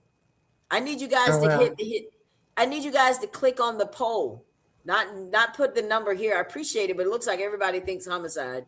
But I need y'all to click on the poll, because I want at the end of the night, because I want your DA to see what everybody's thinking. You don't just have to hear from me, sir. I know you guys think I'm the troublemaker and the outside agitator. I will be that if it costs for him to get justice, whatever it takes. But now you're hearing it from your residents. They're telling you they think that your officers killed T. Okay? So we're waiting to see what it says. But I want to talk a little bit more about what Selena said too, because she said that. Oh, let me say this though. I'm sorry, Ella, since you Uh-huh. mentioned the poll, like below that question in that on the poll though, it does say type 1, 2, or 3 in the chat. Oh, And it so does I'm say trying that. to see here on my end. If I'm but continue talking, I'm gonna just take my camera off just to see if I can access it and see if Okay, it'll work good. on my end. But I can There still we hear go. and respond. Okay, good deal. So I want to talk a little bit about that, because I know some of you may not have seen that broadcast, but on that broadcast, she also stated not only, because that lets us see what was their frame of mind. See, this is the kind of stuff you need to ask DA. You need to talk to the people that were out there. Now, if you need me to bring her on the show so you can watch it, I'll do it for you. Makes me no difference. However, I already did that, and I wanted to know what was the state of mind of those officers out there. These officers, were they being nice? Were they upset? For him to say if he gets a call, what is that? You're already trying to restrict him from what he has a duty, a right to. Like, what is that to say? And then to follow that up and say, what does he want? To go back in the mental ward? What is that to say? And then she also let us know from that day as well that the officers, they rushed him and got him in the car. Y'all saw that, but we didn't see what happened next. So that's why her testimony is so important on the Ella Johnson show. She said, Ella, you know what happened after they got him in that car? They stood around. You mean stood around? Nobody tried to get him any aid. Nobody tried to rush. They stood around. Okay. So this is why getting the full story is so important, because those details make the difference. You delayed, you denied, and he died as a result. Just saying. All right, we have another person that says they pick number three. They think that it's going to be inconclusive, undetermined. Okay. And you know what? That's a good way to put it, Eric, because listen, what could happen here is that maybe they don't have enough information to say homicide. What happens if they get the video footage or the body cam, some of it's missing? See, this is what happens in a lot of these kind of cases. Y'all know that, right? That when it's time for them to make a decision on the cause of death, some stuff comes up missing. Oh, yeah, yeah, yeah. Oh, we didn't get that part. Oh, so you got the part afterwards. Just the part where you were beating them. You just turned off the camera. What happened? You know what I'm saying? So if that is what happened in this case, then yes, it's possible that it could be inconclusive and undetermined, that they can't decide what really caused T's death. Because they threw in some stuff in there by the Narcan. Was he on drugs? Do we know if he was on drugs or not? They want you to believe he was on drugs. But let me just share with you guys, just because they gave him Narcan does not mean he was on drugs. But you see how Mandy wrote her statement? She sure wanted you to believe that. I caught that one, Mandy. Okay? You should know that just because you gave him Narcan, unless you saw him take drugs, you shouldn't have made that statement. You should have just said in an effort to restore his life or restore his breathing, we gave Narcan. You could have left the part out about drugs.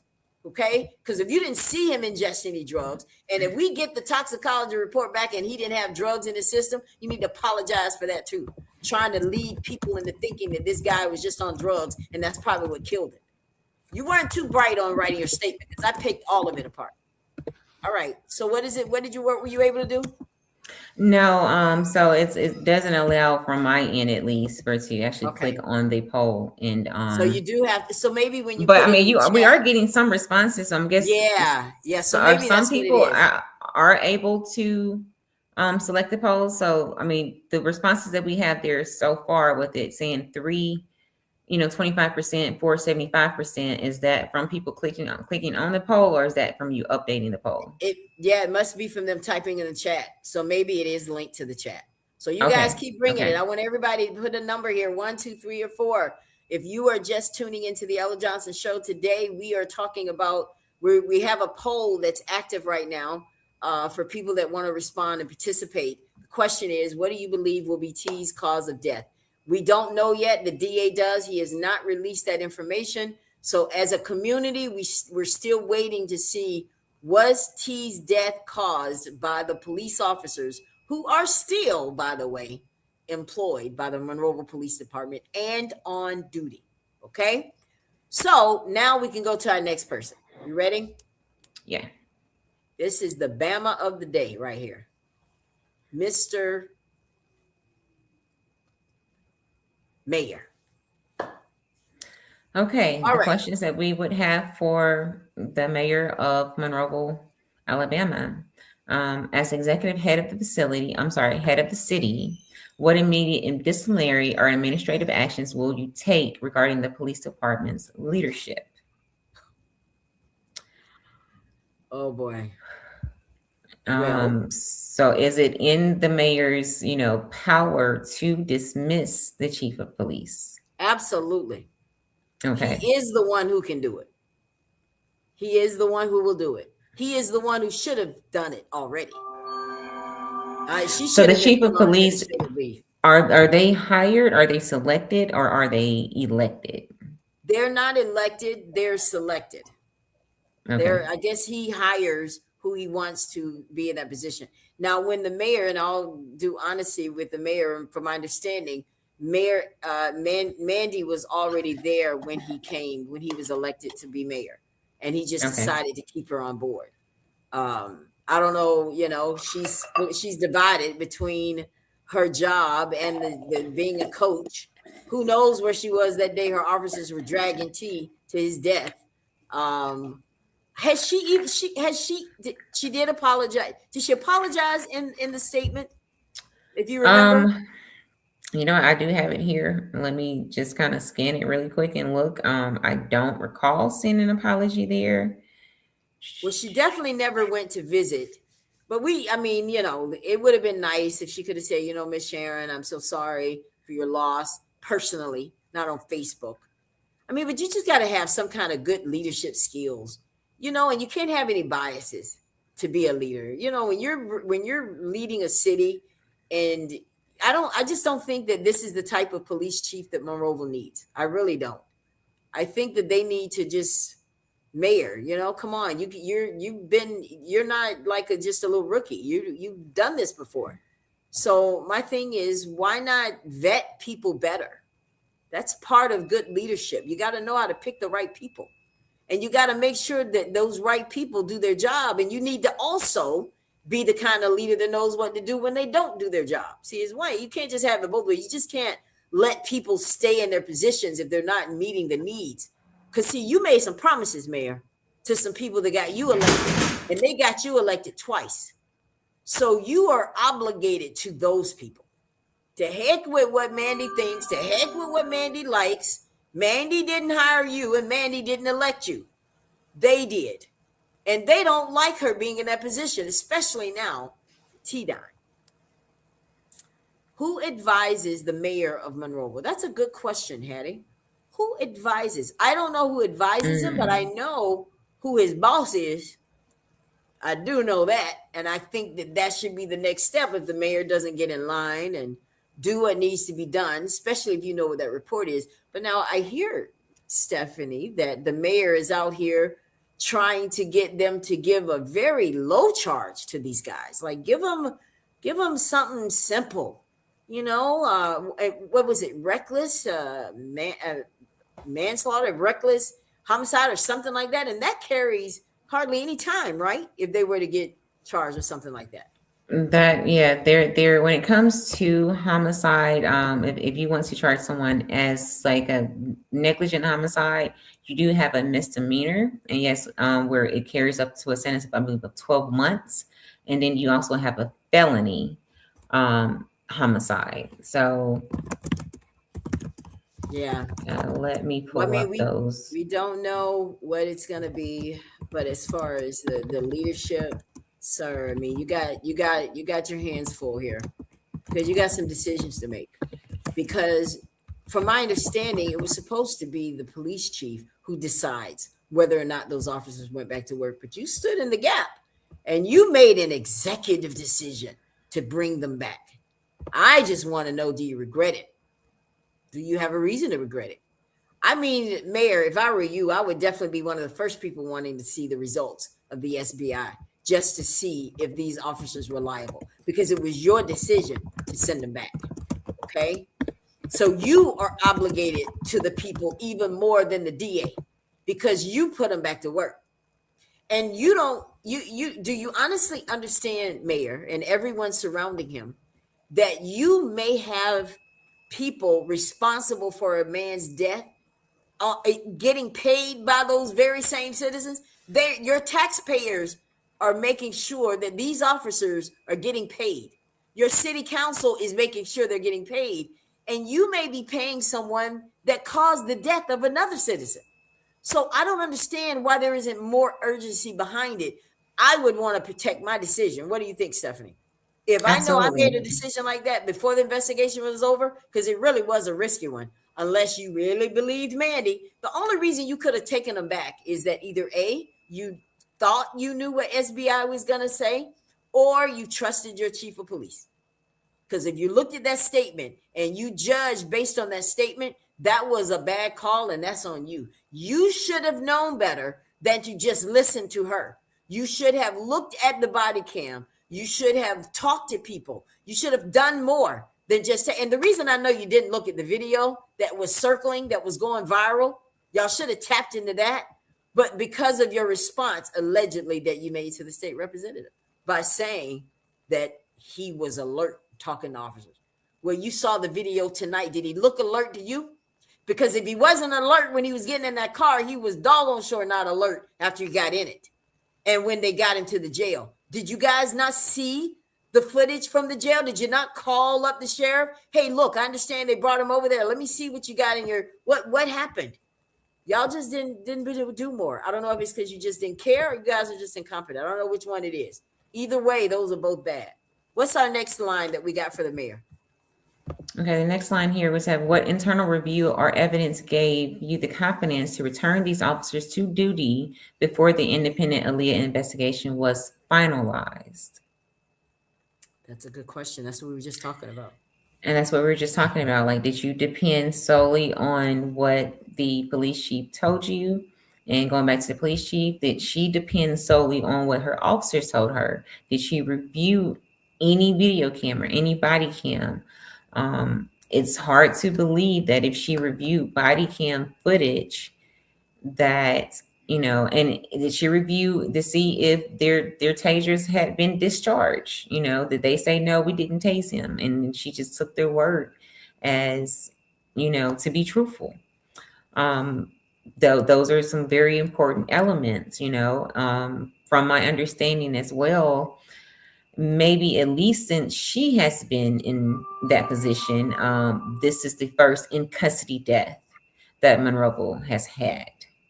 Now, if anyone who's listening right now, watching, if you know of any other in custody deaths with the MONROE Police Department or with the Sheriff's Department, please feel free to share, because I would love to research what happened in those cases. Okay, well, there's one, Harry Lancaster. Look him up. Lancaster versus Monroe County. He Harry died in the jail. Lancaster. Yes. When did that happen? Do you know? I cannot say the year, but you'll find it. If you just type in Lancaster versus Monroe County, Alabama, you'll find it. And it was because the man was sick, and his wife, his family kept trying to call the jail and tell them that he was sick, he needed medical help. They didn't. He had a seizure, fell out of the bed, died. Family sued. I don't know if they won or not, but they definitely sued. So then, of course, Frisco City, I know that happened with those officers, but this is still a MONROE thing. So your protocol and your reform there is definitely needed.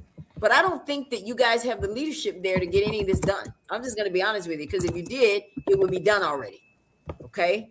So I think that what MONROE needs is somebody else to come in there and show them how it's done.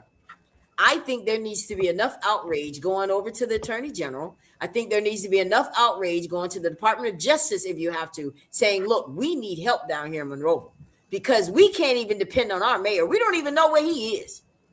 Okay? Do y'all even know where the mayor is? I mean, this is because, you know what? If the mayor is having a medical emergency, guys, that is nothing to joke about. That is not the intention. If he is having a medical emergency, he deserves to be able to take care of himself. His family deserves to be able to take care of him. But unfortunately, the city needs a leader. And if he's not able to do that, what do y'all supposed to do? Just sit around and wait for him to get better while the city falls apart? Or do you make an executive decision and say, sir, we need you to resign. We need to put somebody in here so we can run this city and be about the affairs of the city? That's where leadership comes in. You shouldn't have to tell him. He should know to just step down. But if you're going to be in there, sir, then yes, we're going to hold you accountable. If you're deciding solely, I want to do this, this is my job, I want to be the mayor, I don't want to step down. Okay, well then we're calling you out tonight. We're calling you, Mayor Andrews. We need something from you, sir. Okay, your citizens are not happy. I shouldn't have to tell you that. You should make it easy for them to tell you. You should create a safe environment for the people of MONROE, the citizens, the taxpayers. What if they all just stopped shopping and stopped doing any business there and all of that? I don't want to see that happen, because you guys need to be able to pay your bills, okay? But you need to treat them with respect. You would not be in that position if it weren't for them. McDaniel, none of you would be there. All of these elected officials that we're talking to tonight, you wouldn't be there if it weren't for these people. What were we talking about? Hattie Knight says, who advises? Okay, we already tackled that question. She says, how effective would it be to make a live call to council members while on the air. Ooh, wouldn't that be nice, Stephanie? That would be nice. I would love to talk with the council members. Um, if they would take the call, if they're open to the questions, if they're open to being transparent about the questions.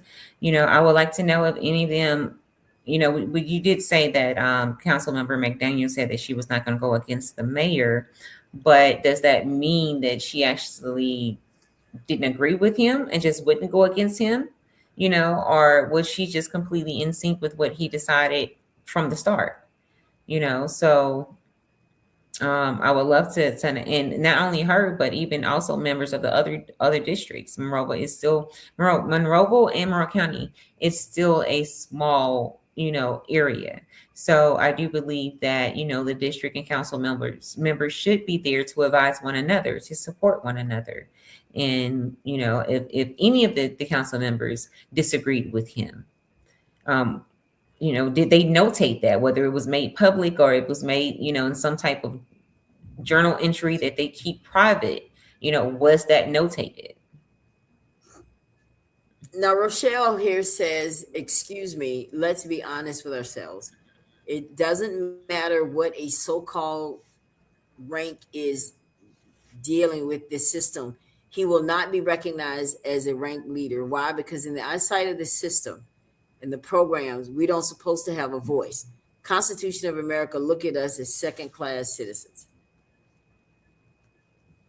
I mean, your opinion is welcomed here. I mean, and you're basically speaking from a historical point of view. It's true. I mean, we're not. I don't think that anyone is trying to make up anything. He's basing his opinion on either his experiences or what he sees. Right? How many more years do the mayor have? It's a good question. Maybe how many years do they have in each term? Is it 4 years? I am not positive. Yeah, let's Let me find out. Let's ask see. the question. How many more years? I think it's like less than 2 or so. Because he just got elected not so long ago. I think it's last year he got elected again. Re-elected. He was re-elected. Okay, Which so they means typically serve 4-year terms. Okay. But it can vary depending on the jurisdiction, with some ranging from 2 to 6. Let's see what Monroe County has.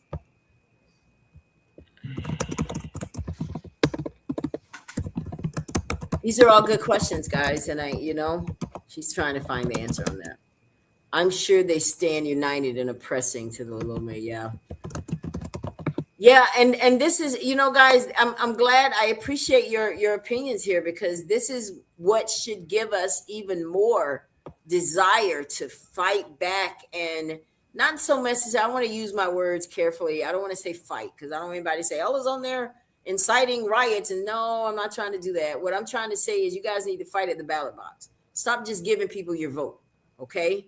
Stop just sitting here and letting people tell you what they're going to do. Demand they do it. One way you can decide whether or not you got a good candidate. Remember this, and I want y'all to write this one down. What you do speaks so loudly, I can't hear what you're saying. Mm-hmm. So what I'm saying is, stop listening to what people say and watch what they do. Right now, I'm just going to use a perfect example. Mayor, the mayor, it doesn't matter with him. He can't go again. I'm talking about those of you that are sitting there that's trying to get another opportunity to be reelected. This is the time to find out if they're going to do what they need to do. Because right now, like I said, every single elected official that we talked about tonight, we're addressing issues. Nobody is exempt here. So I want y'all to just think about it. Don't just give people your vote. And I'm not going to get on here and tell you who to vote for, because you vote for the best person that fits your life, that works for you, but I'm just saying, make sure you know why you're doing it. Make sure you know why you're voting for people, right? Hattie says, Monroe County has a history, even to my great-great-grandparents in the 1800s. Yes. This is why this stuff is still happening, guys, because we didn't do anything about it when we had a chance. When Johnny D, what happened to Johnny D? That should have been the last time any African American should have ever experienced any kind of police brutality, any kind of wrongdoing. We should have had some systems in place then. We should have set a precedence then. Oh, don't try that again. Listen, I understand that this may. I know y'all don't want us to just make this about black and white. This thing with T, I don't want to make it about black and white either, because there are a lot of Caucasians that are actually in this fight with us that really also believe that what happened to T was wrong. But I just want them to just for a second understand why you have so many people of African American descent that are saying or feeling like this is a racist thing, because it's what did I tell you? The history of policing. I did that for a reason. I did that to educate you guys to understand why did T get dragged? Because his ancestors did. I can't say it any plainer than that. They did because they felt like they could. Y'all thought things were going to be different because you had Mayor Andrews, and you really felt like this was going to be a moment for us to get some things done in the city. But guess what? You can't rely on that. You guys have the power. I put today a post about how to get with city council and what all you got to do. Well, listen, it is a lot. It's a bit much. Who wants to go through all of that just to go in there and be told what to say? What are you guys afraid of, city council? What are you afraid of? People coming in there telling you how they really feel? Because that's how it's done everywhere else in the country. I don't know why it's different there. What did you find, dear? I'm sorry. So it doesn't say specifically for Monroe, Alabama. It does say that, I mean, most mayors do serve like 4 years. It looks like there was a petition in Monroe to for the mayor to serve 5 years, so that it wouldn't coincide with the presidential elections. And from what I see, that Mayor Andrews was first elected in 2020, and he is the city's first Black mayor. Which means So nothing. yeah, so that's the only information. I And don't then even know why it we say. refers Why to did the we say that? Monroe, Alabama, website, but they don't have anything on their website in regards to it. Why did we say that? Why did it matter that he's the first Black mayor? I'm just curious. I'm just playing devil's advocate now. I mean, I do believe that. I mean, even Google recognizes that, the history of Monroe, Alabama, and that's still a significant, thing to have after all of these years. Its first Black mayor, because And a Black man that was still dragged and it died. was still, well, yeah, it was still dragged, and Okay, so let's get back to the mayor. We're almost done. We got one more after him. So let's go back to his page here. let's We were see on number here. 2, I think. Yeah, so we're on that third question Oh, the now. third. Okay. Well, I don't know if we actually finished. I think we did mention, the question number 2, because we were asking, Yeah. was he just taking their word for it? Was the chief just taking her officer's word? So we'll go to question 3, which is, how do you plan to address the severe breach of trust between the Monroe community and city administration if the officers that return to force are found to be guilty? Yeah, I don't know how he's going to do that when he won't even talk to people now. He hasn't addressed anything. So I don't, either he just doesn't care or he doesn't know what to say. If I were advising you, sir, can I advise you for just a second? Because I feel like, being a public speaker, I can tell you some things that you should do. Number one, they don't trust you anymore. No, no, no, no. They don't think that you care about their concerns. The Black folks, a lot of them really don't believe that you ever cared about their concerns. People have lost some confidence in the leadership of Monroe County. It's all over the place. And T's death exposed it. Yeah. I think that what T's death did for Monroeville is that it exposed your weaknesses. It exposed your lack of leadership. It exposed your lack of reform and your ability to even address the people that put you in office. I've never seen an administration that has no idea what to do. And I'm saying that because you don't do anything. So obviously you don't know what to do, or you guys just scared, or maybe it's the report, Stephanie. Maybe there's something in that report that has the officials of Monroeville just scared. What could possibly be in that report that has everybody just scared to say anything. I tell you what could be in there: homicide. Yeah. Yeah. What do you think about that? Homicide. It could be homicide as well as, again, I'm very, very interested to see what will come back in regards to the markings on his body. Will it show that he had taser marks? Let's Will talk it about that. show that he had bruising, or any fractured bones or anything to that extent? Because if it does, and I did review Mandy's statement that she released. She didn't apologize in that statement, which first, that should have been the first thing that she did. She should have acknowledged and apologized, that this happened altogether.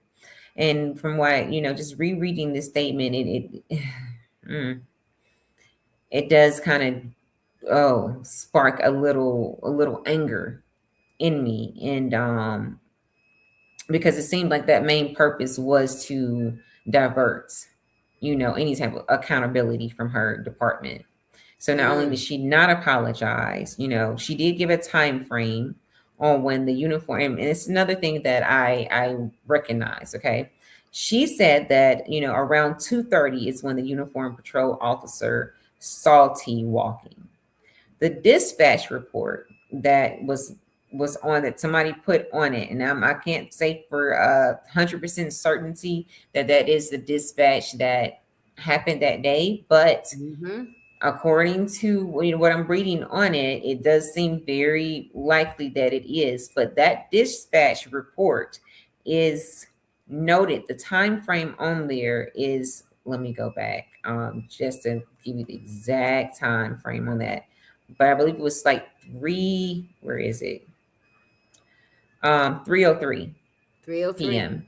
So something doesn't line up there. There And the we fact that go. she said that 2:30, I'm going to say that, and that goes back to what we said earlier. What information did she use and look at prior to releasing that statement? I'm going to assume that you looked at the time in which you radioed for backup. So that is how you got that 2:30 time frame. It's not, maybe it was 2:31, 2:36. Something doesn't match up there. Maybe it was earlier than that. I don't know. So I would love to see that when that report comes out, that includes, and so the District Attorney of Monroe, I hope that you're willing to release all of those findings. Exactly what time did they radio for EMS services? The Sheriff's Department did not state a time on the statement that he released from Facebook, but it would be still very helpful to see at what time did they arrive at your facilities, which we can know that if you release the video footage. If you really want to be transparent, if you want to say that, hey, my department is completely free and clear from any dealings in this right here, then be completely transparent and release that. If you have nothing to hide, if you're not trying to cover up for anybody, then release that information so that we know exactly the timeline, because it is very interesting the fact that he went from walking around 2:30, and again, I'm going to restate that she had to look.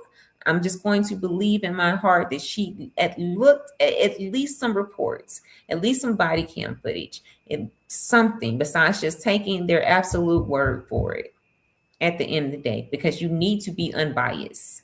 And I believe that's Absolutely. why you still turned the investigation over to Aaliyah. But I would, want to believe that before you release a statement of this, you've done some due diligence. It took you 3 days to release this Yeah. statement. So in those 3 days, I'm going to believe that you looked at some of that information. But she said that he around 2:30, she saw him walking. She said that he was talking to the officers of one being put into the car. From the video footage, not only did he not look like he was quote unquote refusing to walk, he did look unresponsive when he was being dragged. And we definitely did not see him sitting up in that car and talking to police. Like, that is just not, you don't see that at all. I'm just going to be just completely direct and honest there. And if she has another angle from the police body cam, produce that. show us that what we saw on the witness video is wrong. So let's do this.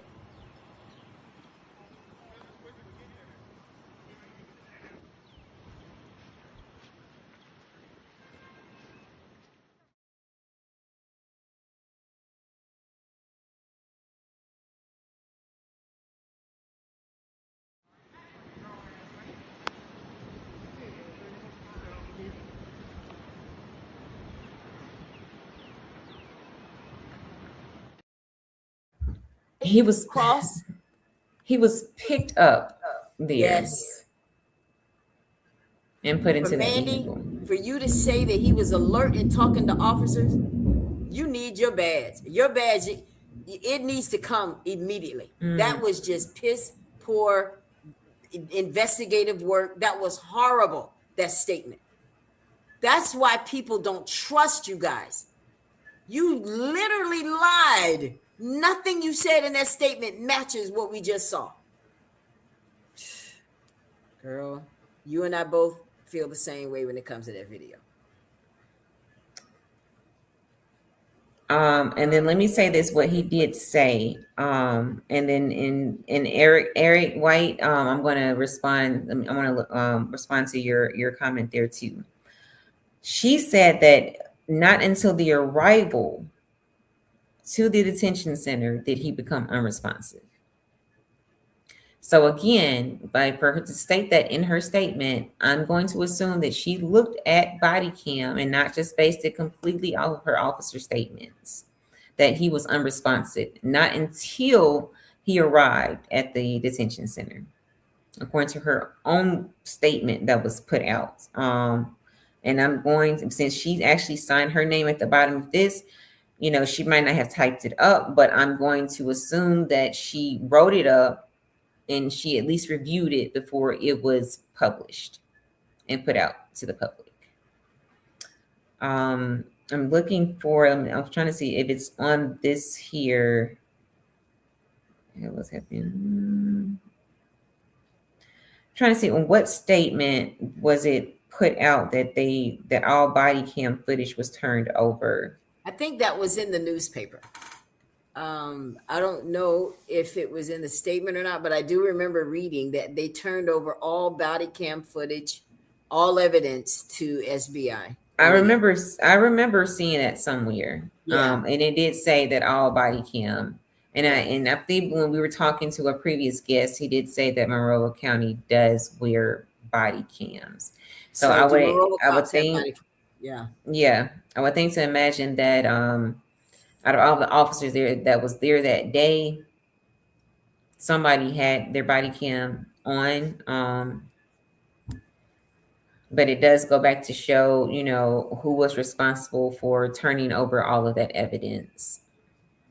Well, Mandy did say they turned everything over. So I hope that everything meant all of the body cam from the moment they left Clausel while they were in the vehicle, when they went to the Sally Port, all of it. Everything, audio and video footage. What happened in the woods? That's what I want to see. What happened in the woods? Because whatever happened in the woods is why T is not with us. That's what I think.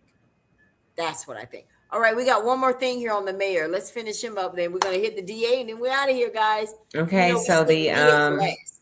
that last one here says, is the city prepared to offer a transparent settlement, an apology, and an admission of wrongdoing to the Tunstall family without forcing a years-long legal battle, Ugh, which would be the decent thing to do. they need to do every last one The of bare those. You need minimum to decent thing to apologize. do.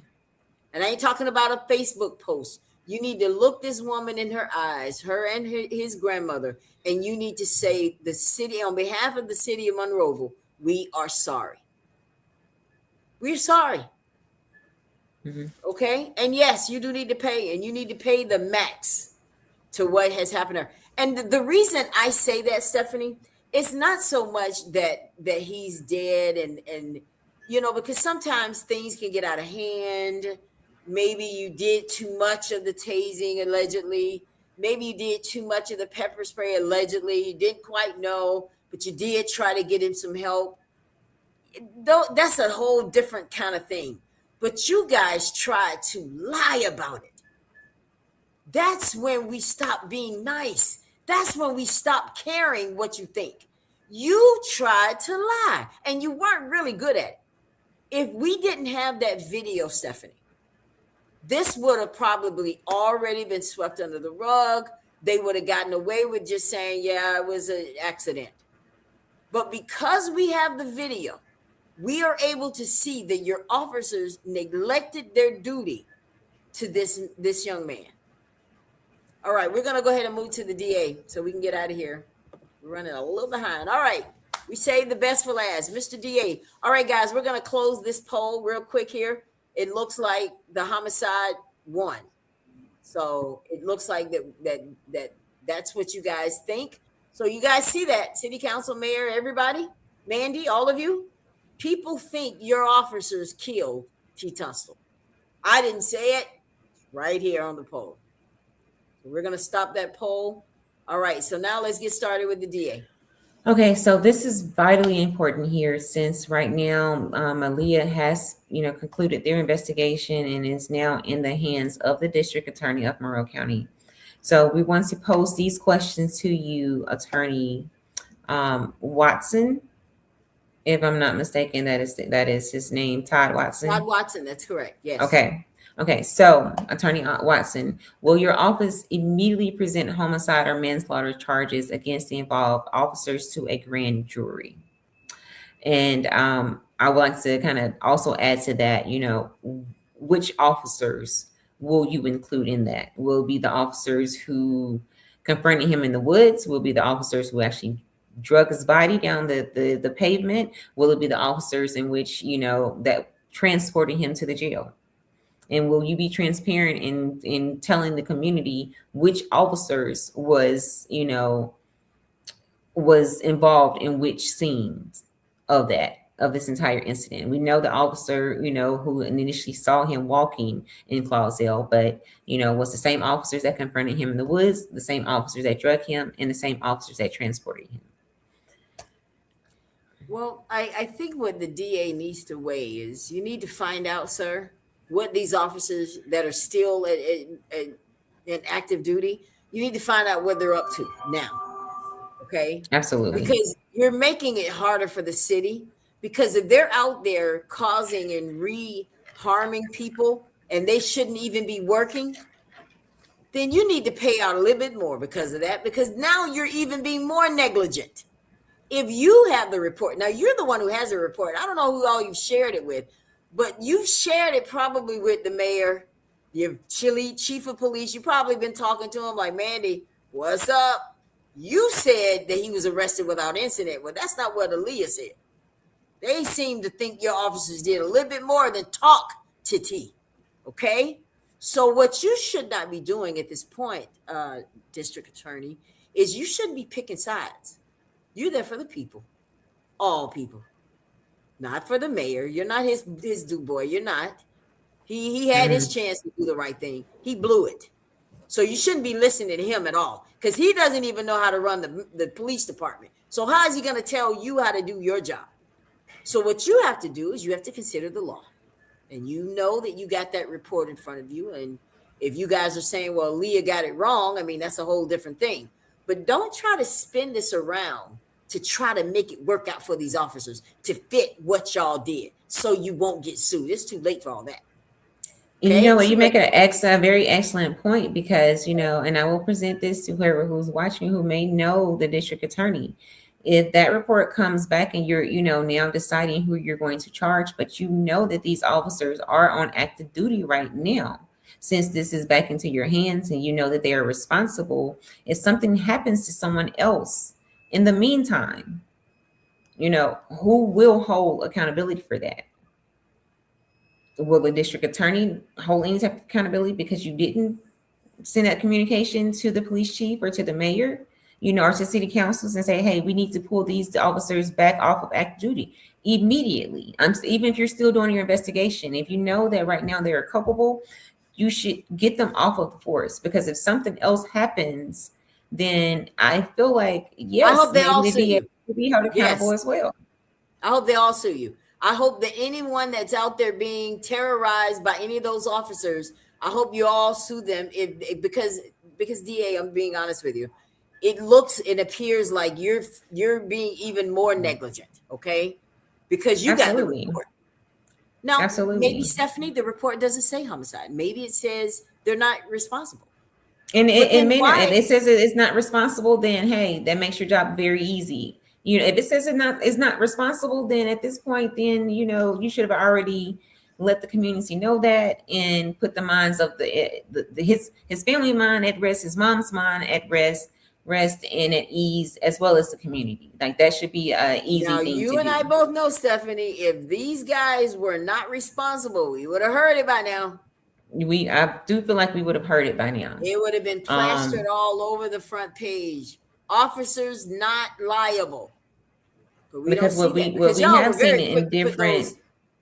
You were very Yeah. quick to put those three black women on the front page and made sure that people felt like they were Very, guilty. very quick, very quick. Oh, And very what we quick. have seen in different cases, with the other Yeah. viral case that's going on right now with Nolan Wells, his incident happened, it just happened on July 3rd, July 4th, Fourth. Yeah. and his autopsy has already come back. They've already had the press conference, they've already released the findings to the public.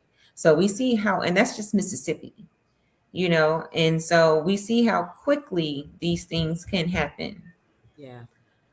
So, So again, I like Hattie's somebody. comment here. She says, Mhm. wasn't he face down and handcuffed in the back of the patrol car when he arrived at the jail? Very good question. This is why we can't let the sheriff off the hook. You got some questions to answer. We Mhm. need to know what you did. We know that you're talking about what the MPD didn't do, but we need to know what you didn't do or what you did Yeah. do. Yeah, And we did need to they know all try to that. bring him? Did they try to admit him into the jailhouse, and you guys said no, or did they immediately and then they call EMS? Or as soon as they arrived, they call EMS services. I And would it's have hard to rather, believe that they would have called as soon as they arrived without trying to exchange, yeah. custody of him. So think about it, Stephanie. Wouldn't you have rather if I were the sheriff and I know that this man pulled up and I see that this kid is in real bad shape, I'm not gonna make him wait any longer. I'm gonna, even if he had to die in my jail, at least he would have died in there with me trying to save his life. What was wrong with that? That's why I want to know why you refused him. If he was near death, you should have definitely wanted him in there because you want to try to say every moment counted. I want to know Absolutely. from the person who worked on T at that jail. Who is the person that worked on him at that jail? And what did you think? I want to talk to that guy. Or did they even have Absolutely. that guy? Did they And have would it have anybody? been quicker for the police to actually take him to the hospital versus staying there until EMS arrived? And so that But goes back to either negligence or reckless homicide. I don't know, but I'm starting to think that they're both just as responsible for T. I could That, be but wrong. that is a very good point. Did he have a nurse there in the facility on staff that could have went down and assisted? If he saw So that he was unresponsive, he was not breathing. Like I said again, with on the call with the EMS, I imagine that they would have, they would have shared that information that he's unresponsive, he's not breathing. Whether or does he have a pulse or not? And who made that observation? Which officer made that observation? Was it both? Was it one who noticed him yeah, first? who It's who's so many questions there. yeah, who made that call? And were they Yeah, authorized to make that call? Those, absolutely. those are kind of, see, that's the kind of stuff you didn't say in the statement. That's Yeah, why we have questions still. All right. absolutely. I don't know what you were saying no to, Maggie. I wish you could tell me. I know I that think this that was a was question. probably for that last survey that you put up. Oh, okay. Gotcha. But if Gotcha. They said if it that did wasn't, just say, Miss Maggie, please, yeah. Okay. yeah, please Has a letter or clarify. letters to the editor of the Monroe Journal been written about these concerns against the city police? Well, I know I have done one press release that I sent directly to the Monroe Journal, and obviously you see it wasn't published. What they did try to do is get me spend money on an ad. So it doesn't seem like they're interested in doing any kind of articles that's going to make the Monroe City Police Department look bad or anybody looks bad. It doesn't seem like they have an interest in doing that. But they don't have a problem making all of us look bad. I'm just saying. On the front page, every single crime that's done, it's plastered on the front page. You would think that City of Monroeville, that this is big news for you guys. This is something, this has been a case. People have been waiting. It was on the news about a young man that died, and you guys were very adamant that the police didn't do anything wrong because you said T was faking. Well, now we find out that maybe he wasn't faking and that maybe the officers were negligent. Now you don't want to say anything. Now we're going to force you to put this in the MONROE Journal. Someone's going to cover this story, and it'll be for the record here that you knew about it because I know you're watching. I know you Absolutely. are. All right. Eric White says there's no black push against this, Ella. Only a few people showed up for the protest. Well, I mean, here's the thing, guys. I don't know why that happened. I don't know if it's because it was the wrong time of the day. It was 9 o'clock in the morning. Where were all the people that worked that may have wanted to go? I don't know if there was enough time for people to plan to be there. How was it advertised? I don't want to just say it's because people don't care, because it could be a number of reasons, right, Stephanie? Like I can't say why they weren't there. What I can say is that now that you guys know more, because we're making sure on the Ella Johnson show that we're not just talking about this video. We're now educating you. We're making this come together in your mind so you can see that you live in a place that the history of policing could still be in their mindset. Remember, policing is a Absolutely. system that was designed to take down slaves. That was their mindset. You don't belong here. You're not supposed to be in this spot. You're not supposed to gather. And if you still see some of that happening, it's now you know why. Now you know that it came through Jim Crow. Now you know it came through slave patrols. Now you see the history of policing. Now you'll be able to figure out why T is dead. Now you'll be able to figure out why George Floyd is dead. These are not things we made up. Look at your history. This is what happens. All right. So I tell you what, Eric, if you will help be a part of getting together a new protest, we welcome you. We welcome you. We need somebody on the boots on the ground. We need boots on the ground in Monroe, real talk. Y'all got to organize up there. You got to, and get some people protesting. Like, okay, you don't want to listen. We've given you warnings. We've sent letters. We've called. We've done a talk show to try to get your attention about what we need. Now we need to go to the media and we need to go to your boss. Boss, Attorney General, look, we got problems down here in Monroe. This man is dead. We don't even know. We don't feel safe. Why don't you go and complain to the Attorney General that you don't feel safe, that you have officers that are working in your city that may have killed somebody? If you got to say it like that, say it like that. I don't think that's a lie, right? You have officers working for you that may have killed someone. I don't see I don't see that that's not true. Allegedly, he could have killed someone because we don't know what the cause of death is. All Yeah. right? T. Amen. Right.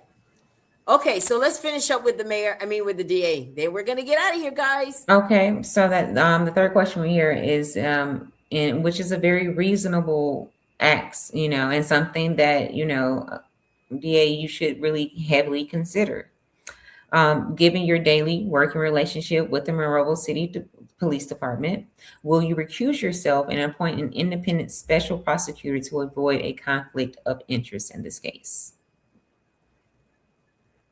And I believe, given how small Monroe is, I think that may be the best course of action. If you find yourself, not really sure on how to proceed, if the findings came back hypothetically as homicide, and you're unsure how to proceed because you know that some of your friends, family, or someone who's connected to you, will be held accountable for this, and you're having some type of internal conflict about that, then you should recuse yourself.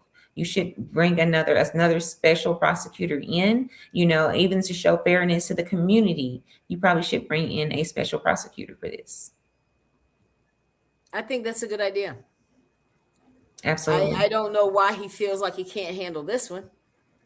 Why does he? What is there? It's pretty simple. I mean, all you got to do is it comes in that conflict of interest because again, they're so small. So he may know somebody on one of those officers may be his next of kin, either Okay. through blood or Right. through Right. marriage. It may be a friend that he's known, or that he may be a friend of their family. And so Right. sometimes, and even if he wants to charge them, he may find himself trying to charge them a lesser charge because he's trying to, have as little impact as possible in their lives. And he doesn't want to bring shame to his family and his friends, but, recuse yourself from it and take that off of your hands. I mean, that says a lot, though. If he let something like that get, when you are DA, you got to have tough skin, even if you got to prosecute your mama. She did wrong and broke the law. You got to do what you got to do. Otherwise, don't be a DA. Just go And and that and that's go be true. something else. But I have to kind of look up that, as far as the laws that govern that. But a lot of the times, like if you have some type of relationship with the accused, then you can't prosecute it. Well, if that's the You case, know, then you're right. He shouldn't prosecute. Send it to yeah, the AG like y'all did the other one. I don't know what has to happen, but district attorney, Mr. Watson, you have the case. You have the answers. And the people that are watching this broadcast want them. They deserve to know if we're dealing with officers that kill somebody. They deserve to know that. And you know hmm the answer to that. And you not making a decision, you you're making it worse.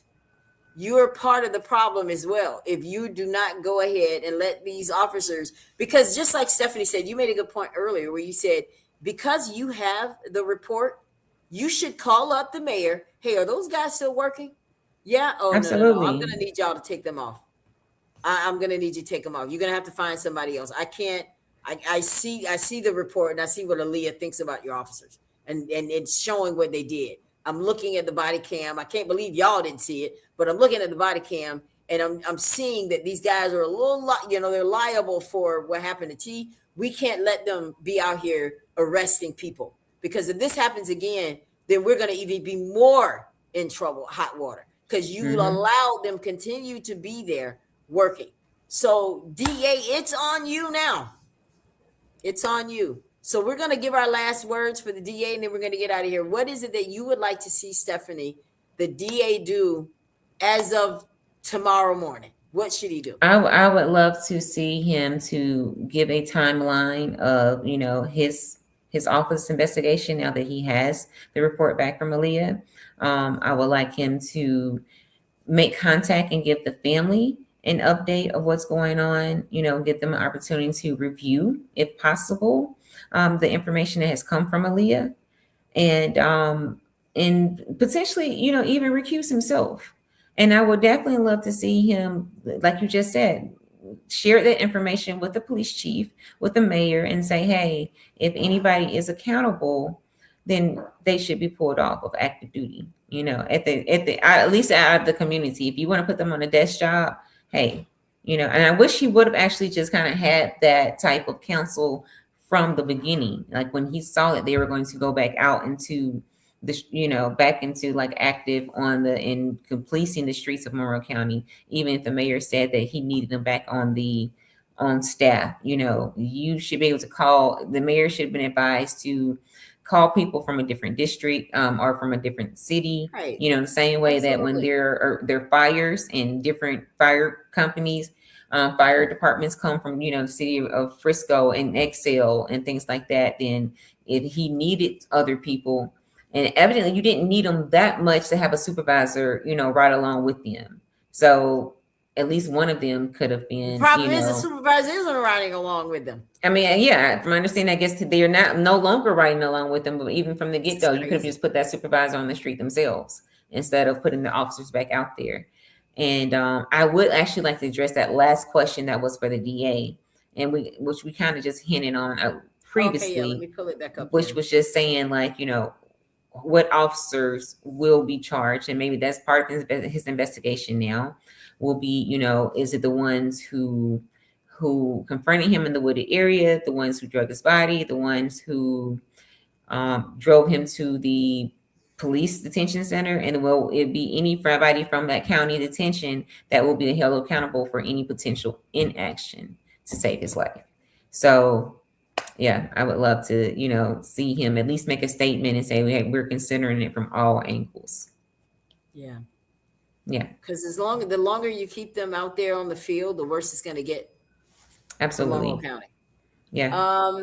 So I wanna go back here because Hattie is giving some she's offering her opinion as what she thinks that everybody should do. She says we can flood the journal with letters. Great idea. Mm.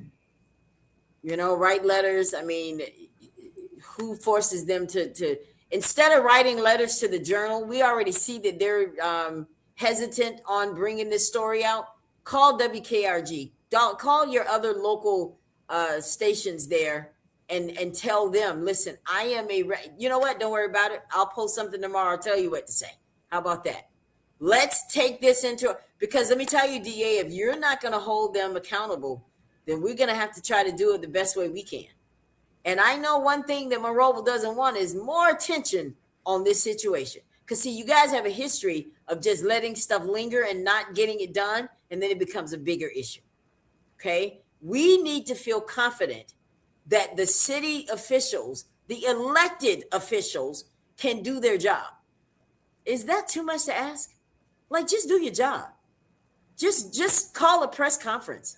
Just put something out there. You don't have to give all of it, DA. We're not asking you to read the report, but you know what the cause of his death is. Report it, okay? Because here's the thing. Here's what we don't want, Stephanie. What happens if I find out what it is, right? What if I find out what it is and I decide, you know what? Hell with it. I'm going to tell the people what it is. Yeah. Then you're going to have a bigger problem. Yeah, and it's really hard to, for that information. Look, if the current administration in my house have to worry about leaks, you never know. I like what she says here. If the citizens of the city is afraid, remember the pen is mightier than the sword. That means is there are other ways to skin a cat. You may not show up for a protest, but you know how to write a letter. You know how to make a phone call. You know how to complain. Okay? I just don't want to see this happen again. Is it better now? Okay. I just don't want to see this happen again, guys. But we're going to get ready to get out of here. We kept you guys way longer than we were supposed to. I apologize for that. I've been watching the clock, but you guys have been with us. So we must have been having an interesting conversation, but we needed to do this tonight. We needed to get down to the nitty gritty because listen, you got to have that kind of attitude that you deserve this. You got to. This ain't got nothing to do with me. I don't live in MONROE. But what I'm trying to do is bring as much information to you so that you can make an informed decision about how you're going to care about yourself. You notice tonight, we're not talking about anybody else other than the people that we should be talking about. Police, pastors and all that. We didn't bring any of that up tonight because we have just totally given up on them wanting to be a part of this. We don't care. We're going to do this ourselves. We can do this, guys. Okay? Those of us that are no longer in MONROE, please inbox me if you want to find out, Ella, how can I help? Because it's going to take, and I think you and I talked about this, Stephanie. It's going to take those of us that once lived in MONROE that want to come together and try to do something for the people that live there. Because clearly, I don't want to discount the fact that you guys are afraid or that you feel intimidated by these police, especially if you like something I do or share something that I do. I can imagine how intimidating that is when tomorrow you get a phone call saying that you've lost your job because you're following up with that mess with the Ella Johnson show. Mind you that you guys are just trying to stand up for what's right, but you may get punished for that. And that's sad that you are paralyzed from speaking because you're afraid of what may happen in your families. Well, that's what we're here for, to bring this to you guys. I hope you've enjoyed this broadcast. We have made our demands. We called out every single organization or person that was elected in Monroeville and made our demands based on T. Tunstall. Anything last words you want to say Stephanie, before we get out of here? I just hope, one, I want to thank Miss Sharon for still staying strong and knowing that we are standing with her and we're going to fight for you. And I implore the district attorney to really consider the questions out here and consider the community, consider if that was your child that this happened to, and what answers you would want. And when it comes to the police chief, the mayor, the city council, the sheriff's department, think about those officers if they're still on duty and what type of responsibility that you hold now, considering that, you know, again, if it wasn't, purposeful, even if it was a lack of training. And so whether you want to keep them on active duty or if you wanted to at least pull your entire force back and say, hey, let's ensure that they are trained on X, Y, and Z. But do something. Okay. Do something. I appreciate that. Well, I mean, she said it all. But here's the thing, guys. I want y'all, when you get off this video, I want you to share it. I want you to make comments in here. I know that you guys have been paying attention and watching, but I want to make comments. You to make comments here because I'm going to take snapshots of this show because we need to get our message out to everyone. If we coming here and making calls and making posts doesn't get the attention of the elected officials in Monroeville, Alabama, then it's time to do something else. It is time to do something else because we have posted it, we have emailed them, we have made comments, we have asked the Journal to report it. SBI has even given the report to your DA and nothing. Now, Ella, do you think that we've given them enough time? You've had 90 days to get it together. Where is your mayor? If it is true that your mayor really isn't running the city, you guys got a lot bigger problems. Okay? Where is the mayor? Where is he now? Because, Mayor, the reason I'm calling you out the most is because you were the one that made the decision. And you didn't have to own this decision because it wasn't really yours to make. You should have made your chief of police own it and do something. Make her earn her keep. It's her job to put those officers back, but you did it. So because you did it, now we're talking to you. You not only said that you felt comfortable putting these guys back to work because you needed them, but you also made it very clear that you've investigated cases way worse than this. A man died. I wish you were here so I could look you in your face and I can tell you a young man died. Whether you knew him or not, whether you knew his mother or not, he deserved to be here because he didn't do anything that day that cost him his life.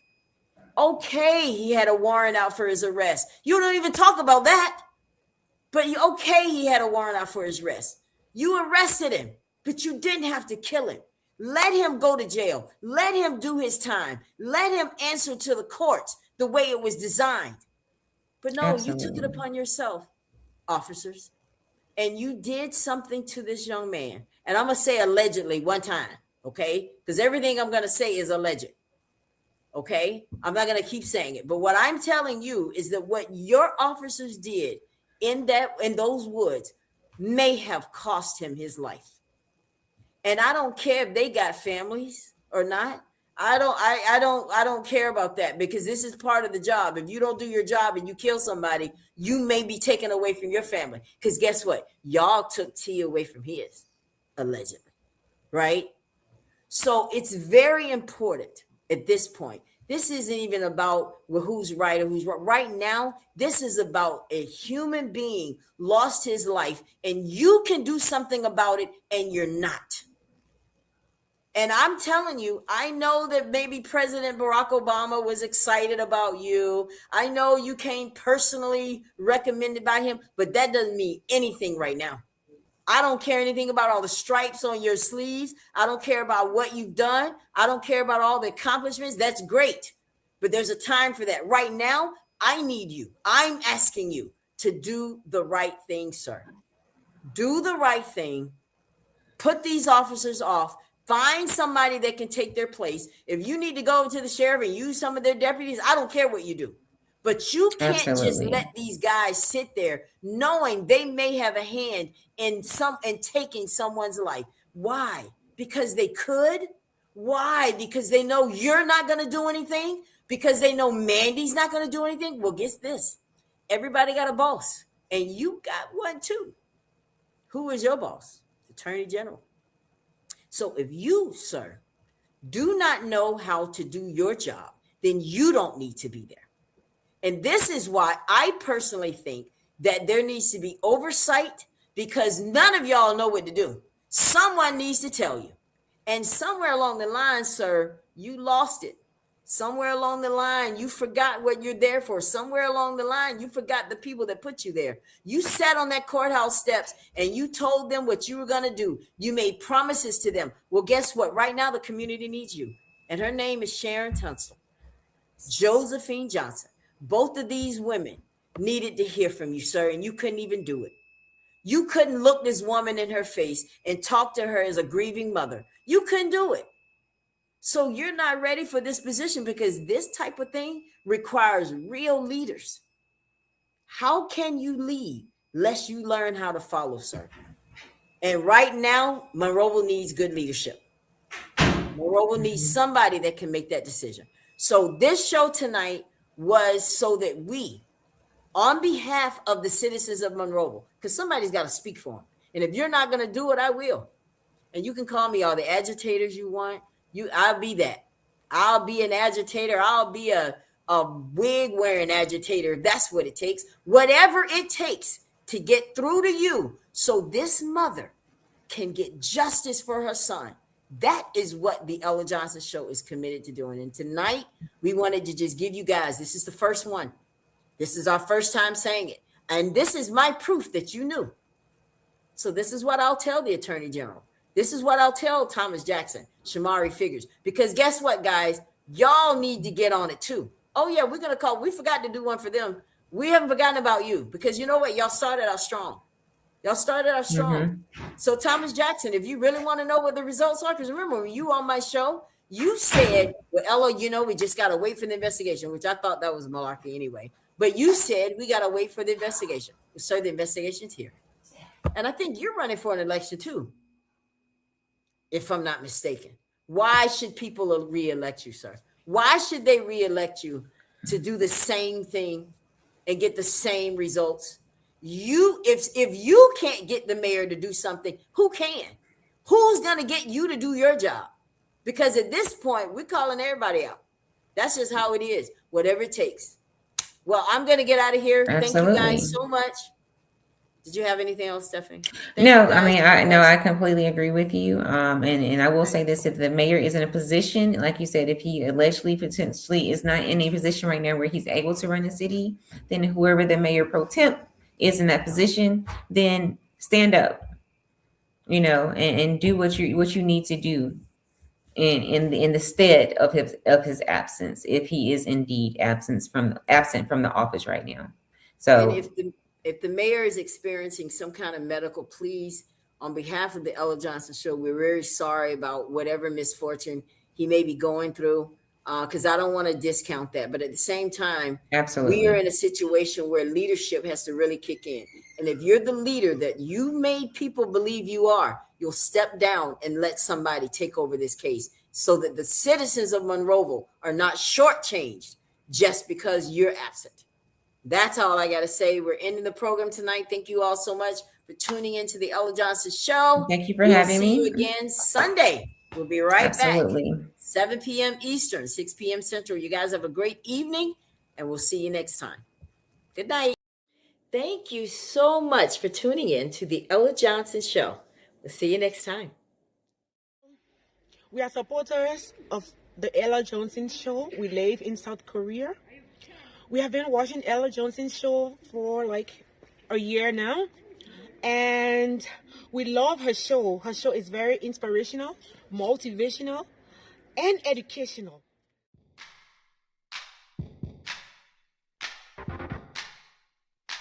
If you would like to be a guest on the Ella Johnson Show, send an email to theellajohnsonshow@gmail.com or send a text message to 407 334 6997.